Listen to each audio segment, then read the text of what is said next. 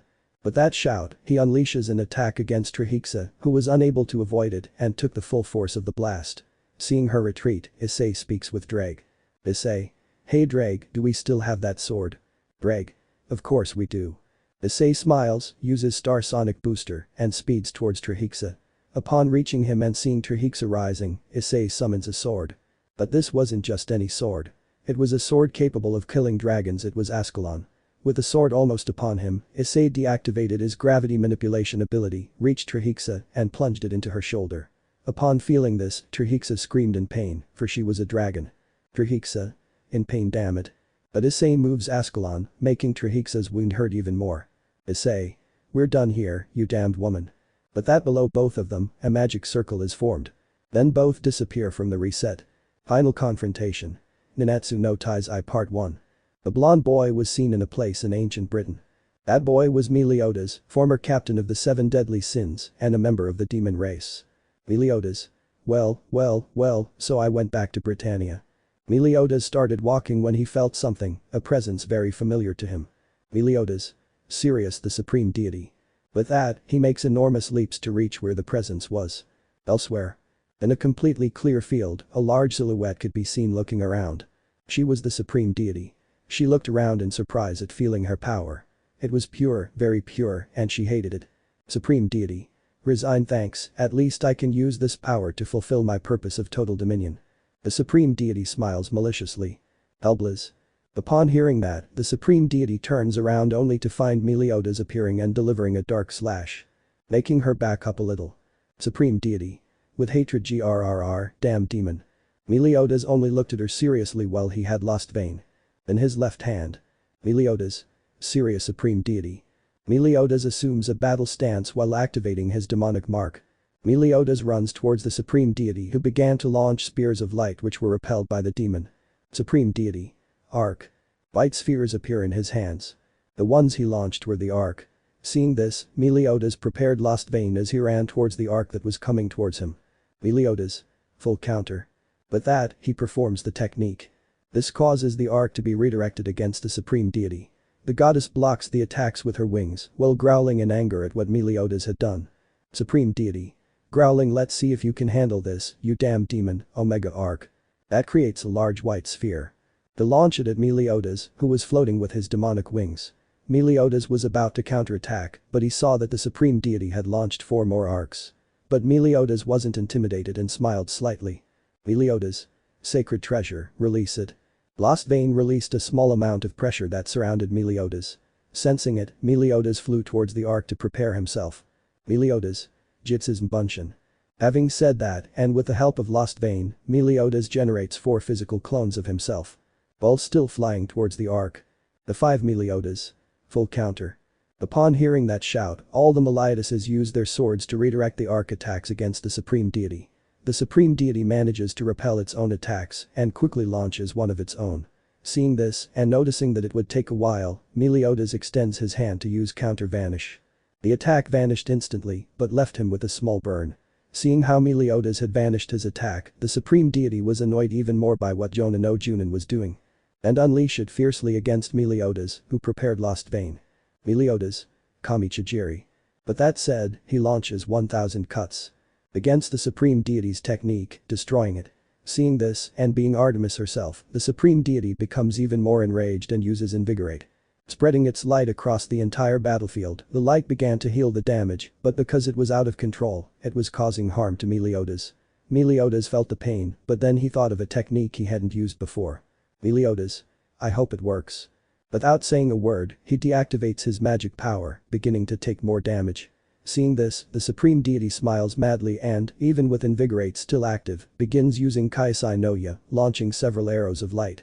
Which were beginning to harm Meliodas. Meliodas began to run around the supreme deity, dodging the arrows and attacking the goddess. The supreme deity laughed maliciously at this, since, even though Meliodas attacked her, thanks to Invigorate she healed instantly. Supreme deity. Maliciously, you are a stupid demon. The supreme deity raises his hand to generate symbols of the goddess clan and fire beams of light at Meliodas. The technique was called Lightning Spree. Seeing the attacks, Meliodas knew he wouldn't be able to dodge them in time, so he crossed his arms to withstand the lightning and the Invigorate. When the attack ended, Meliodas lowered his arms only to see the supreme deity display a symbol, then used Sparking Drive to unleash a blazing fireball. Against Meliodas, who, despite his injuries, could not dodge the attack. Seeing him on the ground, the supreme deity only laughed madly and maliciously and, just on a whim, unleashed a Shinengakaki Seijin, generating a meteor shower. These attacks struck Meliodas directly, who lay on the ground, suffering from the wounds. As the attack ended, the supreme deity was laughing like a child, but with a touch of madness, malice, and arrogance. Supreme deity. Madly, ha ha ha ha, I knew you'd lose in a reset, you bastard. But that, the supreme deity deactivates Invigorate to watch as Meliodas gets up. Supreme deity. With arrogance, malice, and madness, seriously? You still want to lose and have me kick your ass? Meliodas stood alone, then smiled and activated his magic power. Instantly, a tornado surrounded him. Leaving the supreme deity in shock as he felt a great power coming from that tornado. Supreme deity. In shock what? Meliodas begins to float up to see the supreme deity with a small, mocking smile. Meliodas. Did you ever think about why I deactivated my magic power? It's easy, for this. But that, he assumes an attack stance to go out against the supreme deity. Meliodas. Revenge counter. But that, he slashes, returning all the damage he received to the supreme deity, who could only take the full force of it, falling to the ground. Seeing this, Meliodas summons a kind of horn. To see the supreme deity. Meliodas. It's a good thing I told Merlin to recreate the horn of Cernunnos. But that, he uses the horn to imprison the power of the supreme deity within the horn, who suddenly awoke upon feeling his power diminish as well as his size. Supreme deity. What the hell did you do to me, you bastard? But Meliodas throws the horn very far away to see the supreme deity. Meliodas. Serious, this isn't over. The supreme deity merely growled to prepare himself as Meliodas healed himself with his dark matter. Final confrontation. Nanatsu no Taizai Part 2. Meliodas, the supreme deity, was seen looking at each other with seriousness. Supreme deity. With hatred, you may have taken away my power and reduced my stature, but I'm still stronger than you. Meliodas. That may be, but I also have this. With that, Meliodas acquires a new appearance. Now he was in his Demon King form. Seeing this, the supreme deity was surprised, but then became serious. They both stared intently at each other, ready to charge. As they drew near, they began attacking with their fists, which were surrounded by Arc, on behalf of the supreme deity, and Dark Matter, on behalf of Meliodas. Both sustained considerable damage as they continued fighting. Still battling, they leaped apart. Beated Suprema. Yugatsu Mizubashira. A large jet of water then emerges from the ground. Which was blocked by Meliodas using his golden hands. Seeing it in the air, the supreme deity quickly prepared to use the Tornado Grace. Beated Suprema. Senzaku Kamikaze. That generates a great ounces of seeing. Which was aimed directly at Meliodas. Seeing this, Meliodas prepares the commandment of reticence to activate the Chinmoku no Kama. And deliver a powerful slash that splits the technique in two, dispersing it. The supreme deity growled angrily and began launching more arc spheres. Upon seeing the spheres, Meliodas began to repel them all with greater ease as they deactivated instantly upon contact with his scythe. Seeing this, the supreme deity decided to use Heliosphere. A skill obtained through the grace of the sun, allowing him to unleash a blazing fire attack against Meliodas. Upon seeing the attack, the current Demon King begins to spin his scythe, blocking the supreme deity's attack as best he can. As the attack dissipates, Meliodas lowers his scythe only to witness the supreme deity strike the demon from above using golden shine. Wounding him and leaving him somewhat dizzy as he retreated. Seeing this, the supreme deity decided to take advantage of the situation to begin generating illusions, causing Meliodas to stop and see his former companions, the 7 deadly sins. Ignore Meliodas. And Elizabeth Lyons. The princess of the kingdom of lions and the 107th reincarnation of the daughter of the supreme deity. Elizabeth. Smiling hello Meliodas. Anne. Smiling slyly captain, how are you? Meliodas was in shock, but then his gaze darkened as tears streamed from his eyes. Meliodas. I'm sorry but you are not them. Without saying a word, he uses the commandment of truth to create the Shinjitsu no Kane. And ring it, causing the illusions to scatter. Meliodas makes the bell disappear, turns around, and with his scythe, cuts down a great sun. Launched by the supreme deity, who had used greatest sun. Seeing this, the supreme deity growled angrily and began launching more arc.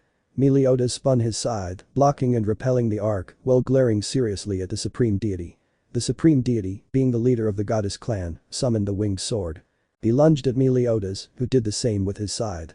Face to face, they both began attacking with their weapons, generating sparks.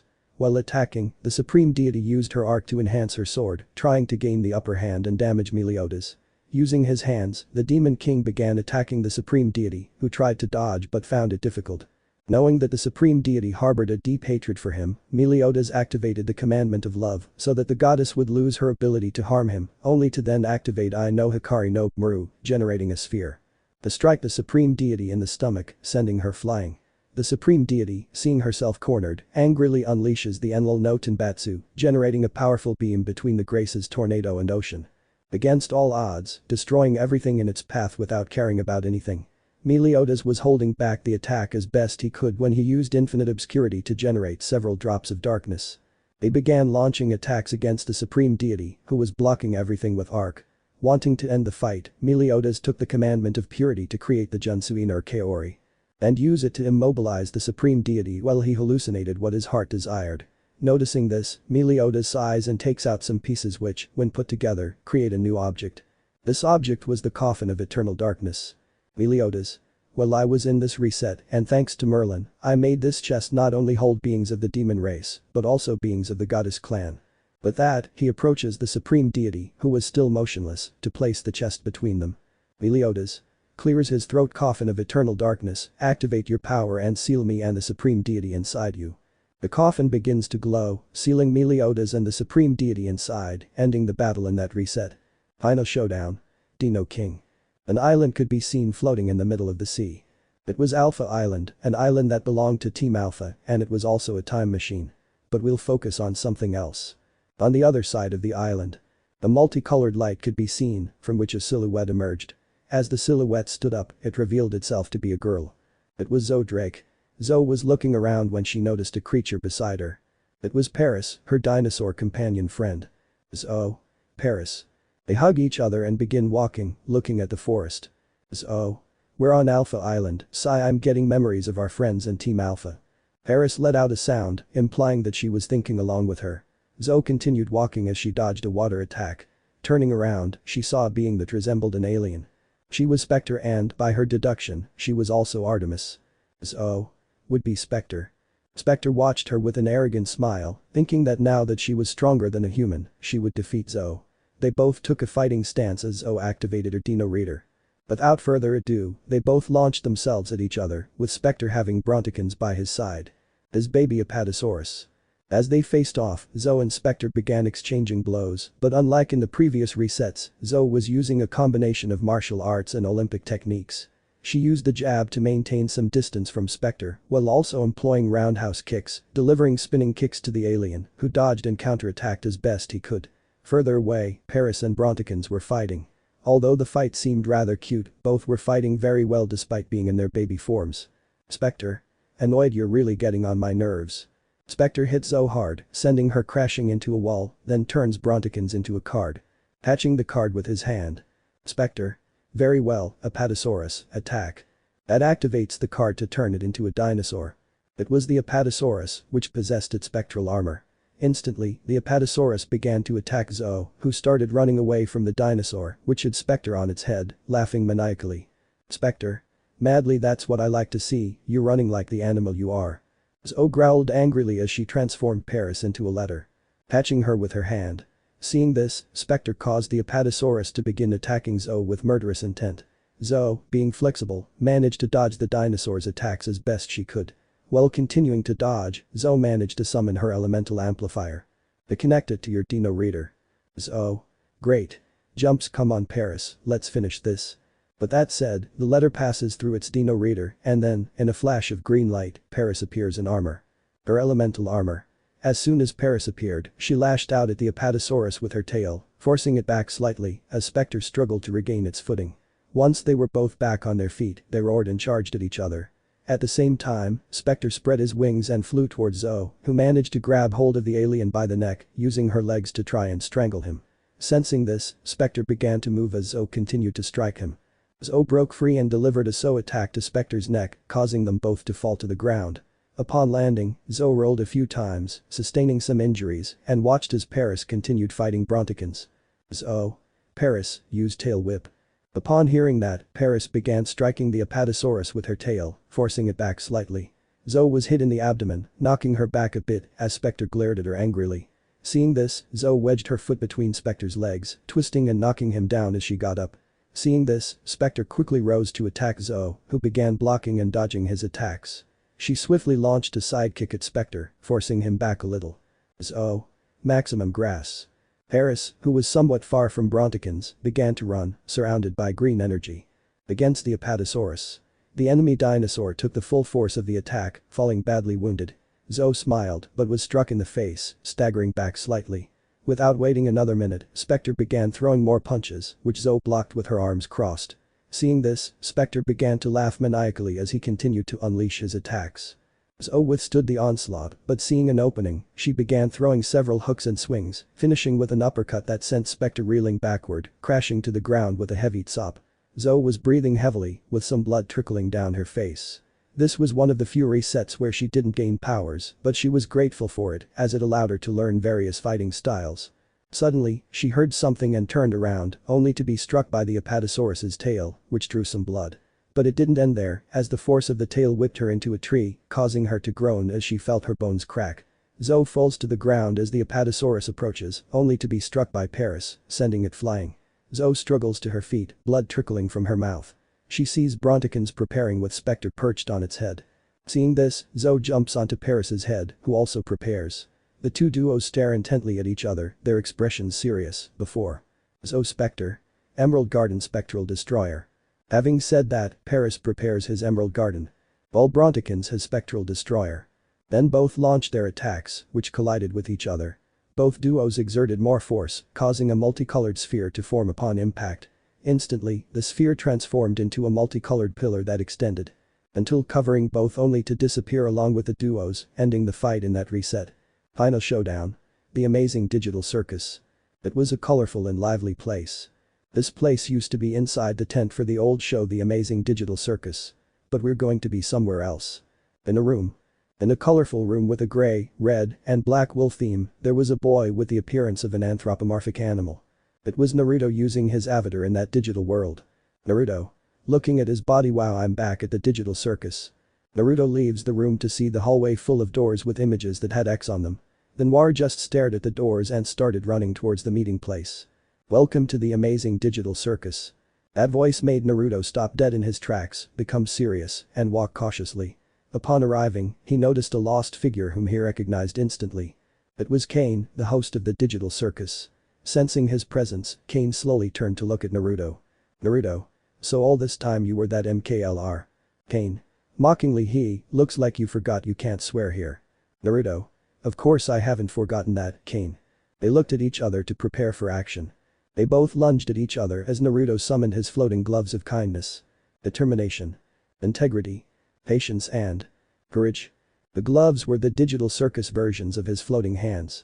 Putting that aside, Kane began attacking with a glitch in his body, forcing Naruto to use his abilities to dodge every attack. He then pulled a candy shotgun from his tails. Naruto melts it into soul magic of justice. Naruto. Now I thank Jax for secretly bringing this shotgun behind Kane's back. Knowing that Kane, being Artemis and hating him, would forget that he has powers to alter that reality, Naruto begins to fire yellow bullets which hit Kane directly, making him even angrier. Kane. MKINSE. But that, he begins to attack with greater intensity, trying to eliminate Naruto. Seeing that an attack was heading towards Naruto, he uses the glove of patience to generate a rope.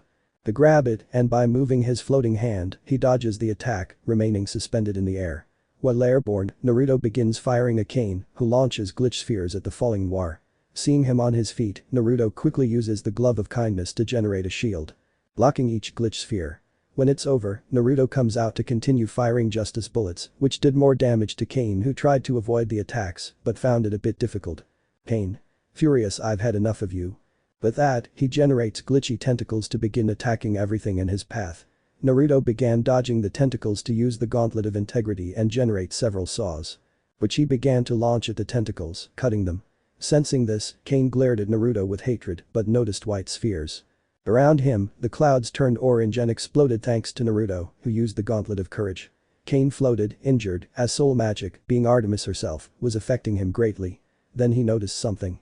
Above him was the Gauntlet of Determination, which unleashed a beam, which hits him squarely, sending him to the ground. At the end, Kane was struggling to his feet. Kane. With hatred, you damn son of a UAEK. Then he sees the gloves begin to surround him, and then they transform into gloves of perseverance, from which peaks emerge that pierced his entire body. Kane was too injured to watch Naruto stand before him. Kane. Growling with hatred, I order you to release me right now. Naruto simply extends his arms to summon a Geister Blaster, which began to charge and attack. Naruto. Serious, take it as group revenge for all the shit you put me, Pomni, Regatha, Jax, Gengal, Zubal and Kinjur through, but especially for Gumigu. With that, the Geister Blaster fired the beam, hitting Kane directly. As it dissipated, Kane was seen badly wounded and being dragged away by Naruto, who was holding his leg. Naruto. As I've said for a long time, the fight is over here. With that, he heads towards a door. To open it, they threw Kane out and then went inside. The door simply closed and disappeared, ending the fight. Final confrontation. Sakura could capture. You could see a city at night.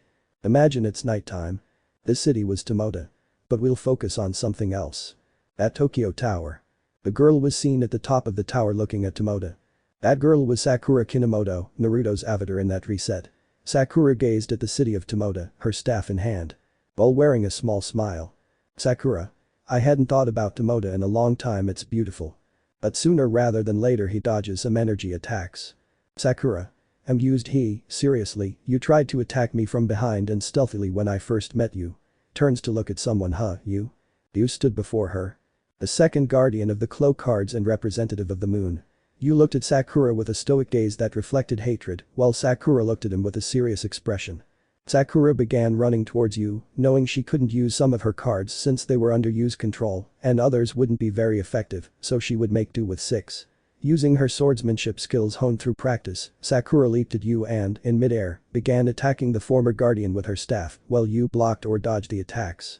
You stepped back to extend his hand, but then noticed something. You. Surprised, the cards are under my control. Sakura. Amused he, did you think I'd bring those cards with me? Ha. How funny. Upon hearing that, Yu growls angrily to generate crystals. He throws the cards in his hand at Sakura. Seeing this, Sakura draws the shield card to invoke said shield and block all of Yu's crystal attacks. Sakura. Serious, the earthy, the fiery, the shadow, the shield, the sword and the thunder, those are the only cards I can use to fight without worrying about them being against me. After enduring the attack, Sakura plays the card the sword on the shield to, using his magic, summon said sword. To display it and get ready.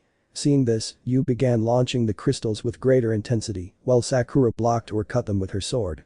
Seeing an opening, Sakura began to run towards Yu, leaping to strike him with her shield. Yu stumbled back slightly, only to be stabbed in the shoulder by Sakura, who used her sword to do so. Feeling this, the former guardian growled in pain and anger, grabbing Sakura and slamming her to the ground. Seeing this, Sakura raised the shield in front of her to cushion the blow, succeeding, but leaving her arm somewhat numb and with a few broken bones. Sakura got up, wincing in pain, when an arrow whizzed past her, narrowly missing her cheek. Turning around, she saw Yu with a bow, who began launching more arrows. Sakura began blocking the attacks while using her sword to cut or redirect them against Yu. Thinking quickly, Sakura drew the fiery cards. Why the earthy? To place them on the sword and shield, respectively. Seeing this, Yu was about to mock her, but he had to dodge a fire slash launched by Sakura, who had used her sword. Yu began to launch more arrows, which were blocked more easily by Sakura's shield, who also destroyed the arrows with her flaming sword. Sakura began to run towards Yu, who continued to launch arrows. Yu. Annoyed, damn it, just die already. Sakura continued running, leaping high into the air and landing directly behind Yu. What happened next caused you to cry out in pain and agony. Sakura, still airborne, used her sword, still ablaze, to slice off the former guardian's wings. Then, using her earth shield, she sent him crashing to the ground with a powerful blow. Blood trickling down his back, Yu struggled to his feet as he watched Sakura fall before him. Yu. Growling in pain and hatred, you damn brat. Sakura simply deactivated the cards, remaining with the staff in her hands. Without saying a word, Sakura summoned the shadow. They activate it with the staff. Instantly, the shadow lunges at Yu, trapping him in a black mass. Causing the former guardian to try to break free. Yu. Trying to break free, let me go, you damn woman. Sakura smiles slightly, amused, as she takes out the thunder. Then prepare his staff. Sakura. Amused, I don't think that's going to be possible, Yu. With that, she activated the card, causing a massive lightning bolt to strike Yu from the sky, who began to suffer from the electric shock. When it ended, Yu was bowed, smoke billowing from his burnt body. Sakura simply approached Yu and stood in front of him. Sakura. Rhetorically, shall we go, Yu? Without waiting for any response, Sakura creates her seal beneath them both. Then they both disappeared, ending the fight in that reset. Final confrontation. To Love Ru. The large city can be seen from the sky. It was Seinen City. But we'll set up shop elsewhere. Elsewhere? Seinen Institute was visible. Where right on the ceiling was a blonde girl with red eyes and a gothic appearance. She was Kanjiki no Yami, or known simply as Yami. Yami? Monotonously, so I'm back in Seinen again. Yes, in that avatar Naruto was known for his monotony, although of course he only showed emotions to his closest friends. Suddenly, Yami steps aside, dodging an energy attack. Turning around, Yami sees a girl with pink hair. Those are Kurosaki. Yami. I knew I shouldn't trust you, and now you've confirmed it, Mei, or rather Artemisa. Mei just clicked her tongue angrily to get on her guard. Yami just stared blankly, also getting on her guard. They both lunged at each other as Yami transformed her hands into swords. Yami continued attacking Mei, who narrowly dodged the attack. Yami continued attacking while Mei kept dodging, transforming her ponytail into a blade. And launched it at Yami, who blocked the attack. Instantly, they began a blade fight, with Yami transforming her hair into blades. To attack as their swords transformed back into hands. The hair blades began an attacking dance where sparks flew back and forth. Unexpectedly, Yami threw her fist at Mei, who took the blow while caught off guard. Mei recovered and began blocking Yami's attacks as their blades continued their dance to determine the victor. Drastically, Mei transformed her hand into a cannon. They aimed directly at Yami's face. Yami manages to dodge the attack, barely seeing the shot pass centimeters from his face. Seeing this, Yami transforms his foot into a spiked ball. To use her flexibility, she lifted her leg, causing the ball to hit the barrel. Upon feeling this, Mei screamed in pain as she stumbled backward, her barrel destroyed and blood trickling from it. Mei. With hatred, you. But Yami delivered a kick to Mei's abdomen, sending her flying slightly and spitting blood and saliva, having taken the full force of the spiked ball. Seeing this, Yami quickly formed a fist with her hair. To strike Mei, sending her flying. Seeing this, Yami began running and leaping across buildings, trying to track Mei's location. She could use her wings, but for the moment, she chose not to. Suddenly, she dodged a shot that made her stumble back. Turning around, she saw Mei, who was holding a large pistol. Well, he had a furious look and was bleeding a little. Mei. I'm going to kill you, you damned woman. With that, he starts firing his gun, forcing Yami to dodge the attacks as best he can. Seeing that nothing will work, Yami transforms his hair into dragon heads. They begin firing fireballs. The impact of the shots and fireballs caused small explosions. Mei began to get frustrated, so she started firing with greater intensity, causing Yami to fire even more fireballs. Using his speed, Yami disappeared only to reappear in front of Mei and, with his sword-like hand, made a shallow cut across her abdomen. Mei stumbled back in pain, only for Yami, who had wings on his back. She grabs her ponytail, spins it, and throws it into the sky, then transforms her hair into dragon heads and fires several fireballs that explode upon impact with Mei. Yami dodges a lightning bolt. Looking up at the sky, she notices that Mei has 6 cannons. While glaring at her with pure hatred, Mei, without hesitation, began firing everything she had at Yami, who dodged every attack by flying through the air. Yami transformed her hair into dragon heads and began firing fireballs, which collided with and repelled Mei's shots, who increased the intensity even further, trying to kill Yami. Mei. Angrily, stop moving already. Yami calculated his next move and, with incredible speed, appeared above Mei. Once there, Yami transformed his hand into a darkness form. They hit the 6 cannons hard. The effect was immediate. The cannons began to tremble, as the blow was so powerful it damaged their circuitry. Seeing this, Maya tried to get rid of the cannons, but Yami hugged her. Yami. Sonriendo un poco we will explode together, Madafaka, explodaremos juntas Madafaka. The cannons began to glow and then exploded, taking Yami and Maya with them, ending the fight in that reset. Final confrontation. Tokyo Ghoul. It looked like a city, or rather a part of the city. This place was District 1. But we'll focus on something else. Elsewhere. The interior of a cafe was visible. Where there was only one other person. As they approached, they saw a white-haired boy calmly drinking coffee. The boy was Ken Kaneki, also known as the One-Eyed King. Kaneki put down his coffee and sighed. Kaneki. I already missed Antiku's coffee. Without saying anything else, she continues drinking her coffee. After finishing her coffee, she gets up to get a face mask. And began walking towards the entrance of the establishment. As he walked through the streets, Kaneki put on his mask and then adopted a serious expression. Kaneki. I hope this ends quickly. Kaneki continued walking until he reached a park. There, sitting and eating her arm, was a purple-haired woman. It was Rise Kamishiro, a female ghoul. Sensing his gaze, Rise turned to look at Kaneki and smiled maniacally. Rise. Now, right Kaneki? Kaneki only frowned slightly. He knew that Rise's organs were inside him so that he could survive. Rise. Mockingly what's wrong? Are you angry? Kaneki. Serious all I want right now is to kill you. Rise. Mockingly let's see if you can do that, Kaneki. Kaneki. With a bead of sweat, seriously, hasn't she realized she's literally under my control? Well, someone as crazy as her wouldn't see it. Rise gets up, still wearing her shitty smile, making Kaneki almost lose his temper, but still remaining calm. Kaneki instantly vanished, slightly surprising Rise. Then, Kaneki reappeared behind her, wielding Yukimura 1/3. Aimed for the woman's neck. Rise narrowly dodges the attack, watching as the quink whizzes past her eyes. She backs away only to dodge another attack from Kaneki, who uses his quink once more. Using his abilities from his haze days, the half-ghoul begins to put Rise under pressure, who is growing desperate as the attacks draw ever closer. Seeing this, Rise unleashes her Rinkaku Kagyun. Rise launched a furious attack on Kaneki, who blocked the blows with his quink. Without hesitation, Rise began attacking Kaneki with her Rinkaku while laughing maniacally. Meanwhile, Kaneki was using his quink to block the attacks as best he could. Kaneki. Serious, this isn't going anywhere, I have to use it. With masterful skill, Kaneki cuts Rise's tentacles to draw out his own Rinkaku. And attacks Rise, piercing the ghoul's shoulder. Rise growls angrily before being struck by Kaneki's Rinkaku. Rise gets up but dodges a centipede attack. Upon seeing that Kaneki had his Kagyun Kakuja Rinkaku. Ready to attack her again. With that in mind, they both lunged at each other, brandishing their Kagyuns and clashing them together. Instantly, they began fighting, using their Kagyuns to generate sparks, while Kaneki used his quink to attack Rise, who dodged as best she could. Kaneki leaped forward, spinning, and used his quink to slash Rise's back. The ghoul growled in pain and launched her Rinkaku at Kaneki again, who managed to dodge the attack and then slashed, severing Rise's Rinkaku. Rise began to back away in pain as she felt her limb being severed. But before she could do anything, Kaneki attacked her again with his Kakuja, sending her flying. As she hit the ground, Rise rose in fury, and then her body began to mutate, acquiring a grotesque appearance. Now he was using the Naga Kagyun in his dragon form.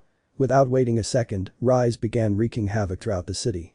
Although Kaneki knew there was no one there, he still didn't want the city destroyed. It held memories.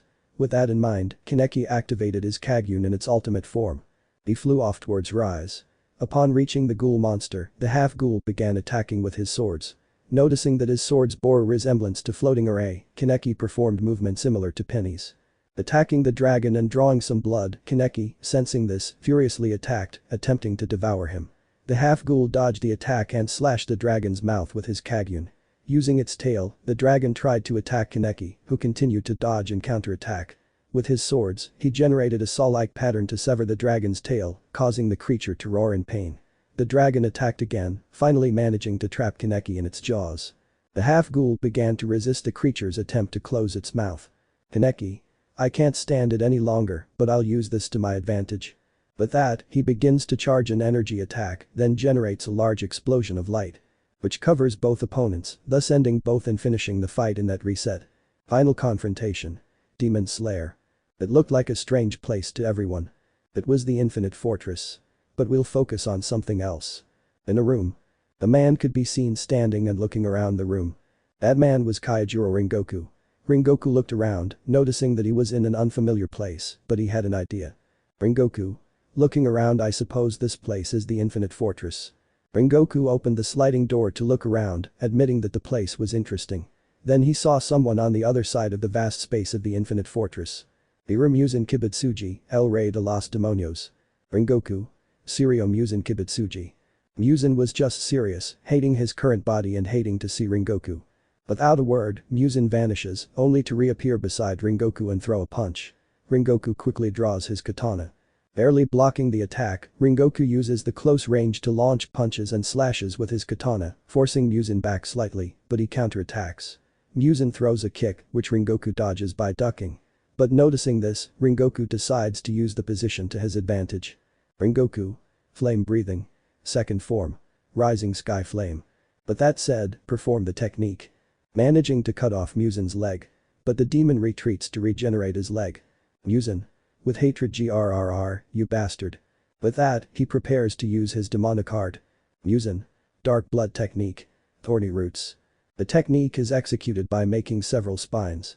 Go at full speed against Rengoku, who is preparing his katana. Rengoku. Flame breathing. Fourth form. Blazing wave of flames. When performing the technique, the flames barely manage to block Musen's attacks, causing Rengoku minor damage. Rengoku recovers and begins blocking attacks from the thorns, which are still active and continue to strike. Seeing that he won't get anywhere if he continues like this, Rengoku starts running towards Musen, blocking and dodging the attacks, but because there are so many, some manage to hit him. When he's close, Rengoku prepares his katana and uses total concentration breathing to unleash a precise and damaging attack. Rengoku. Breath of the Flame. Third form. Blazing Universe. But that said, execute the technique.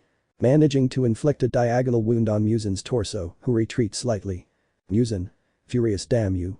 With that, the demon's body begins to mutate, acquiring a new appearance. Now Musen was in his final form. Seeing the demon's new appearance, Rengoku was surprised but not intimidated. Rengoku. Flame breathing. First form. Sea of Fire. With that, he performs the technique with the intention of cutting Musen's throat. But the demon manages to dodge the attack. Rengoku is surprised by Musen's speed, but the demon uses Rengoku's stance to strike him with his tentacle and stab him in the leg.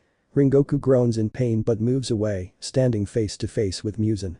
Instantly, the demon begins attacking the flame pillar, who blocks the attacks as best he can with his katana. Little by little, Musen begins to gain ground, which starts to worry Rengoku. Rengoku. Damn, he's strong. Rengoku moves far enough away to catch his breath. Rengoku. Flame breathing. Fifth form. Fire Tiger. That generates the technique. The attack goes straight for Musen, who blocks with his arms. Smoke begins to rise, but Musen appears in front of Rengoku and strikes him, sending him flying. Rengoku crashes into a room, but as he gets up, he takes advantage of the great distance while watching Musen leap towards him. Rengoku. Flame breathing. Seventh form. Devastating Meteor. With that, he jumps and then slashes, generating a fireball. The attack goes directly to Musen, who, being airborne, only manages to take the full force of it. Rengoku lands on a lower level, seeing the cloud of smoke. But then he's shocked to see Musen unharmed, glaring at him with pure hatred. Rengoku. A little nervous, I knew Musen was the strongest demon, but this is insane. But Rengoku's will was so strong that he wasn't intimidated and decided to attack. His slashes flew back and forth, causing more destruction and sparking flames. Rengoku began to fight with renewed vigor, as did Musen. But little by little, Rengoku began to lose ground again. Rengoku. I won't give up. With his newfound determination, Rengoku attacked again with much greater intensity. But soon something appeared on Rengoku's face. It was his hunter mark. Sensing the increase in power, Rengoku began to attack with greater intensity, starting to gain ground. Rengoku.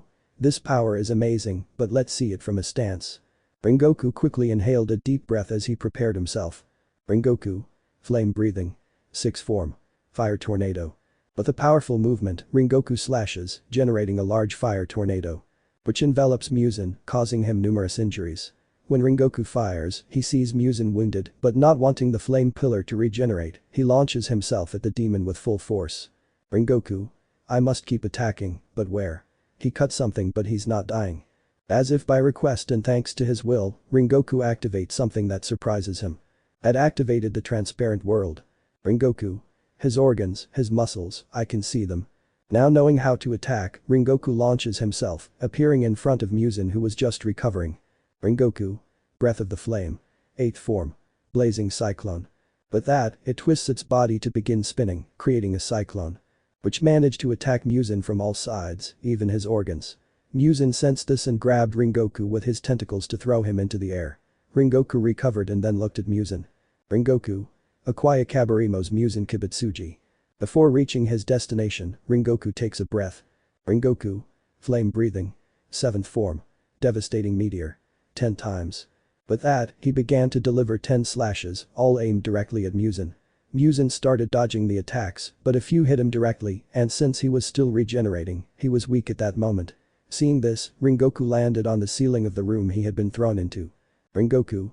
Breath of the Flame. 9th form. Purgatory. With that, he launches himself at Muzan, generating a great dragon behind him. Muzan had regenerated somewhat to continue the fight, but he looked up at the sky, noticing the technique. Rengoku, with precision, began to cut Muzan's vital organs, but the demon managed to pierce Rengoku. Even so, Rengoku didn't give up, and after a few seconds, flames engulfed them both, ending the fight in that reset. Final confrontation. Naruto Part 1. A desert could be seen. In which there was a girl. It was Naruto Uzumaki. Naruto was meditating when she suddenly stood up to dodge an attack. Opening her eyes and looking up at the sky, Naruto noticed a pale woman with what appeared to be horns on her head. It was Kaguya Otsutsuki, the rabbit goddess. Naruto. Fighting right away when we get to the reset is getting boring. Naruto just sighed and got into a fighting stance. She needed to have those gems charged and obtain Artemis's soul for her plan to succeed. Instantly, both disappeared only to reappear in the sky, throwing blows at each other. Kaguya. Struggling, I'll show you why that reset turned me back into what I truly am, a goddess superior to any god. With that, she strikes Naruto, who stumbles back slightly. Without saying a word, Kaguya uses Tamagarashi no Hakatsu. She began launching several bone stakes, which Naruto dodged. Naruto summoned her Gundama. To take one and turn it into BM. And begin blocking Kaguya's bone attacks. Seeing this, Kaguya creates a bone sword. To attack Naruto. They clashed, sparks flying. As they fought, they shifted their positions, creating further damage with the impact of their weapons. Naruto managed to close the distance and unleashed a Rasengan. To see Kaguya and strike the goddess in the abdomen with the Rasengan. Kaguya recoils in pain only to receive a bow staff blow directly to the face. Enraged, Kaguya begins to float to see Naruto. Kaguya. Angrily, damn it. With that, he begins to use Tajabari to create a rain of hair needles. Naruto spun her bow staff to block the needles. The rain continued, but Naruto saw an opening, so she broke free from the attack and started running, pursued by the shower of needles, while Kaguya laughed maniacally. Finding another opening, Naruto began to generate a technique. Naruto. Futen Rasen Shuriken. With the Rasen Shuriken in hand. Naruto lunges at Kaguya and unleashes her technique. Kaguya moves, dodging the attack, but Naruto clenches her hand into a fist, causing the Rasen Shuriken to grow larger and strike Kaguya, injuring her slightly. Kaguya gets up in pain to see Naruto appear before her with another Rasengan in hand. Naruto. It should be Rasengan. With that, he strikes Kaguya with the Rasengan. Causing her injury and sending her flying. As she recovers in midair, Kaguya angrily generates a small Gundama to launch at Naruto. Seeing this, Naruto prepares herself. Kaguya. Great Gundama. Upon saying those words, the Gundama transforms into a giant. Naruto quickly separated herself, narrowly dodging the technique. Seeing a small opening to attack, Naruto summoned arms of Biju Chakra from her tails. To prepare her claws. Instantly, she began running towards Kaguya, who used Tajabari and started launching a rain of hair needles. Seeing this, Naruto began using her bow staff to strike and/or block the needles. Disappearing in a shunshin, Naruto reappeared behind Kaguya and, with a chakra-infused hand, grabbed Kaguya and threw her into the air. Naruto reappeared above Kaguya and, with her bow staff combined with another Gundama, struck Kaguya, sending her crashing to the ground. As Naruto began to fall, she started preparing Rasengan in her hands. Rasengan, it should be Rasengan, and Nibi Rasengan. Sanbi Rasengan. Yonbi Rasengan. Dobi Rasengan. Bakubi Rasengan. Nanabi Rasengan. And Hichibi Rasengan. While watching Kaguya preparing herself, Kaguya stood up with an angry look, annoyed by the blows. Hey Kaguya. The rabbit goddess looks up, watching Naruto fall. Naruto. Doing a somersault, suck it. With that, and thanks to gravity, Naruto hits Kaguya with the Rasengans, generating a large explosion of smoke and dust. Final confrontation. Naruto Part 2. The cloud of smoke and dust was visible in the place when Naruto emerged from it and took a defensive stance. Naruto. Serious, this reset is very similar to ours, that means Artemis has a slight advantage here, but I still won't lose. She dodges bone attacks coming from the cloud. Upon seeing Naruto, she recognizes Kagaya, whose expression is one of pure hatred. Without a word, Naruto activates her Sage mode. To prepare, now he was going to get a little more serious. They looked at each other, then, in milliseconds, vanished only to reappear, bracing themselves with their forearms. They separated and began exchanging blows. Summoning another six-path staff, now weaving two, Naruto launched attacks, which were repelled by Kagaya's bone sword. The fight intensified, destroying everything in its path. Using even more force, Kagaya managed to shatter Naruto's staffs. Seeing this, Kagaya smiled maniacally, but Naruto quickly prepared herself. Naruto. Wakusei Rasengan. With the technique in hand.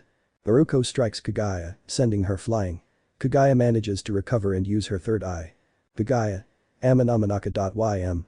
The world began to tremble, slightly surprising Naruto. Instantly, the world transformed into one of lava. Naruto plummeted from the sky, barely managing to regain her balance as she floated before reaching the lava. She sighed in relief before dodging Kagaya's attack, who had planned to throw her into the lava. Kagaya attacked Naruto with her bone sword, but Naruto dodged again. Taking to the air quickly, Naruto dodged another attack from Kagaya. Kagaya. Mockingly, are you going to keep dodging? But Naruto gives him a mocking smile. Naruto. Mockingly, have you forgotten that we're in a place of lava? Naruto raises her hand to begin generating a Rasen Shuriken. While watching Kagaya. Naruto. Yoten Rasen Shuriken. With that, he launches the Rasen Shuriken, which was powered up by Son Goku's chakra and the fact that he was in an area filled with lava, at Kagaya, who didn't expect the attack. But she recovers and barely manages to dodge the attack, feeling its heat. When she looks for Naruto, she doesn't see her. Hey. When he turned around, he only saw Naruto with a cane. Approaching to hit her hard, sending her flying. Naruto. Don't get distracted. Then he manages to see Kagaya emerging from a crater created in a pillar of molten rock. Kagaya. Amanamanaka Masago. The world began to change until it became a desert. Naruto covered her nose slightly, as some sand had gotten in it. Regaining her composure, Naruto saw Kagaya use the Asagami Kichiki. Causing her, unfortunately, to take the full force of the attack. Kagaya smiles arrogantly only to see a pair of chakra-infused hands. She charges straight at her, striking her directly. Kagaya stops in mid-air, but Naruto appears above her, striking her head with her staff and knocking her to the ground. Before she can react, she creates a Wakusei Rasengan and launches it, taking advantage of Kagaya's fall, generating an explosion of smoke and dust. The world begins to tremble as Kagaya emerges from the smoke, her third eye glowing with rage. Kagaya. Amanamanaka.hym. With that, the world changes to one of ice. Causing a wisp of steam to escape from Naruto and Kagaya's mouths. Kagaya lunges at Naruto with a bone side. To unleash a slash, which Naruto blocked with her BM. Sparks flew as they began attacking each other with their weapons. Naruto used her Gundamas, spinning them to attack Kagaya, who began spinning her side, trying to block the attacks. Even with her Gundamas spinning, Naruto began generating an attack and then vanished. Kagaya lost her balance slightly but turned to look away, feeling the air shift. Turning, Kagaya noticed Naruto holding something in her hand. Naruto. Bijgama Rasen Shuriken. Naruto disappears only to reappear 1 meter away from Kagaya with the Rasen Shuriken. She held it in her hand and then threw it at the rabbit goddess. Being a point-blank attack, Kagaya took the full force of the blow, being sent flying far away. But it didn't end there. As she recovered, Kagaya received a wound on her shoulder. Looking down, she saw Naruto, who had a scythe in her hand. It was her six-path scythe. Naruto began to spin, further damaging Kagaya, but sent her flying with all her might. Kagaya fell into a mountain of ice but then emerged. Kagaya. Amanamanaka Sand Iber. The world began to tremble, then changed. The beautiful thing was made of small green pyramids. But the effect of this world was that the gravity was so strong that it caused Naruto to almost fall and Kagaya to barely bend her legs. Naruto. Damn, I'd forgotten about this Amanamanaka. Naruto rose, still wielding her scythe, and assumed a fighting stance at the same time as Kagaya. They locked eyes and began to clash, slashing with their scythes and generating sparks. Fighting with all their might against gravity, they charged at each other, creating sparks and causing some destruction. Kagaya flung Naruto away, who recovered but discreetly generated a few shadow clones. Naruto. You already know what to do. The clones nodded and retreated quickly and silently, still battling gravity. Instantly, Naruto launched herself forward with her scythe, just as Kagaya did the same. Both began unleashing intense attacks while still fighting against gravity. Sparks flew back and forth as Kagaya occasionally used Yasugami Kichiki and Naruto her chakra hands. In a moment of distraction, Naruto caught Kagaya in her chakra arms and threw her into the air. Naruto. Now. While in the air, Kagaya sees several Narukos who possess Rasen Shurikens, which were Bijgama Rasen Shuriken, Futten Rasen Shuriken, Inkuten Rasen Shuriken, Ikuten Rasen Shuriken, Jinten Rasen Shuriken, Peyton Rasen Shuriken, Santen Rasen Shuriken, Suiten Rasen Shuriken, and Yoten Rasen Shuriken. Kagaya was so surprised that she didn't see the Narukos launch the Rasen Shurikens at her, generating a huge explosion as the clones disappeared. Final confrontation. Naruto Part 3. Naruto could be seen standing, surveying the debris from the explosion still in the air, struggling to stay upright against gravity. Suddenly, a white creature emerged from the blast with murderous intent. That creature was Kagaya in her Biju form. Seeing this, Naruto dodged the attack, but Kagaya, who had transformed her head into that of the One Tail, used the Riksa Bakyurk. He launched a sand tsunami at Naruto, who dodged it again, but barely. She then dodged another attack, this time from Phaeacitor plus Mew. Making Naruto a little angry since that attack was hers and, although she doesn't want to admit it, her father Kurama's and every Kyuubi on his side. Naruto. Very well Kagaya, if that's how you want to fight then let's fight. Naruto's body began to glow, then grew and transformed. Now Naruto was in her Kyuubi form. Kagaya, whose head resembled Kyuubi's, transformed back to normal and then both tailed beasts roared and charged at each other. Claws flew back and forth and Naruto used her tails to strike Kagaya. Kagaya growled, transforming her head into Gobi's and unleashing its Tsunuri. Stabbing Naruto in the side. Naruto lets out a groan of pain, but then, taking advantage of the distance, performs a Fire-Ponpu. At point-blank range, it generates a small explosion, damaging Kagaya and slightly injuring herself. Kagaya moves away slightly to transform her head into that of the two tails and unleash a Baiman-Ka, which was deflected by Naruto's tails. Naruto swiftly launched a Kimsha at Kagaya, hitting Kagaya directly and damaging her. Kagaya. Furious, how is it possible that this crap can hurt me? Naruto. Hahaha, it's easy, my strongest attribute is fire and you, being an unstable Biju, are much weaker. This angered Kagaya, who roared and lunged at Naruto, who did the same.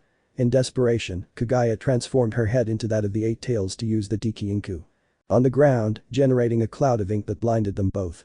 Kagaya began searching for Naruto until she found her, but using one of her most powerful techniques. El Shin Bij Krasen Shuriken. Naruto.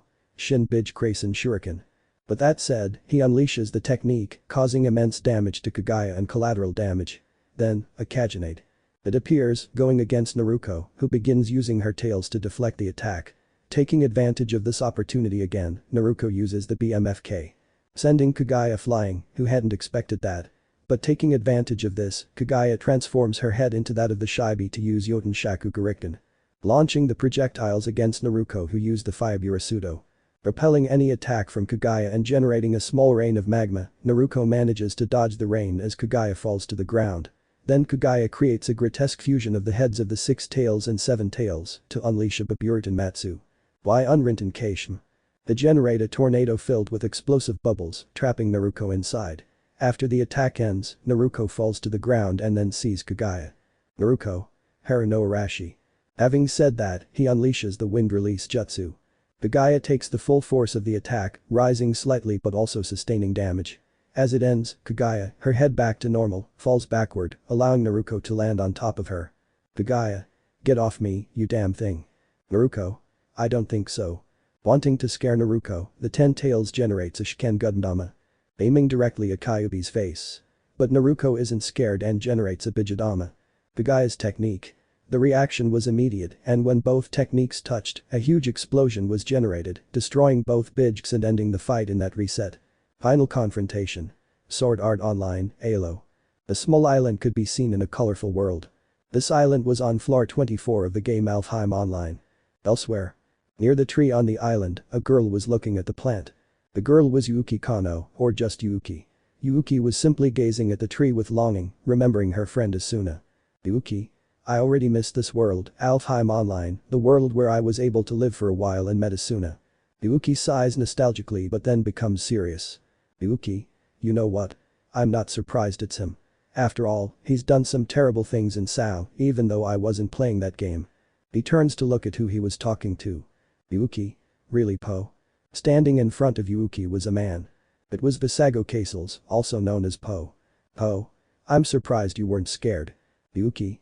Scared of you? Not at all, I'm not scared even if you were the most dangerous assassin in the world, although I think you already knew that, assassin.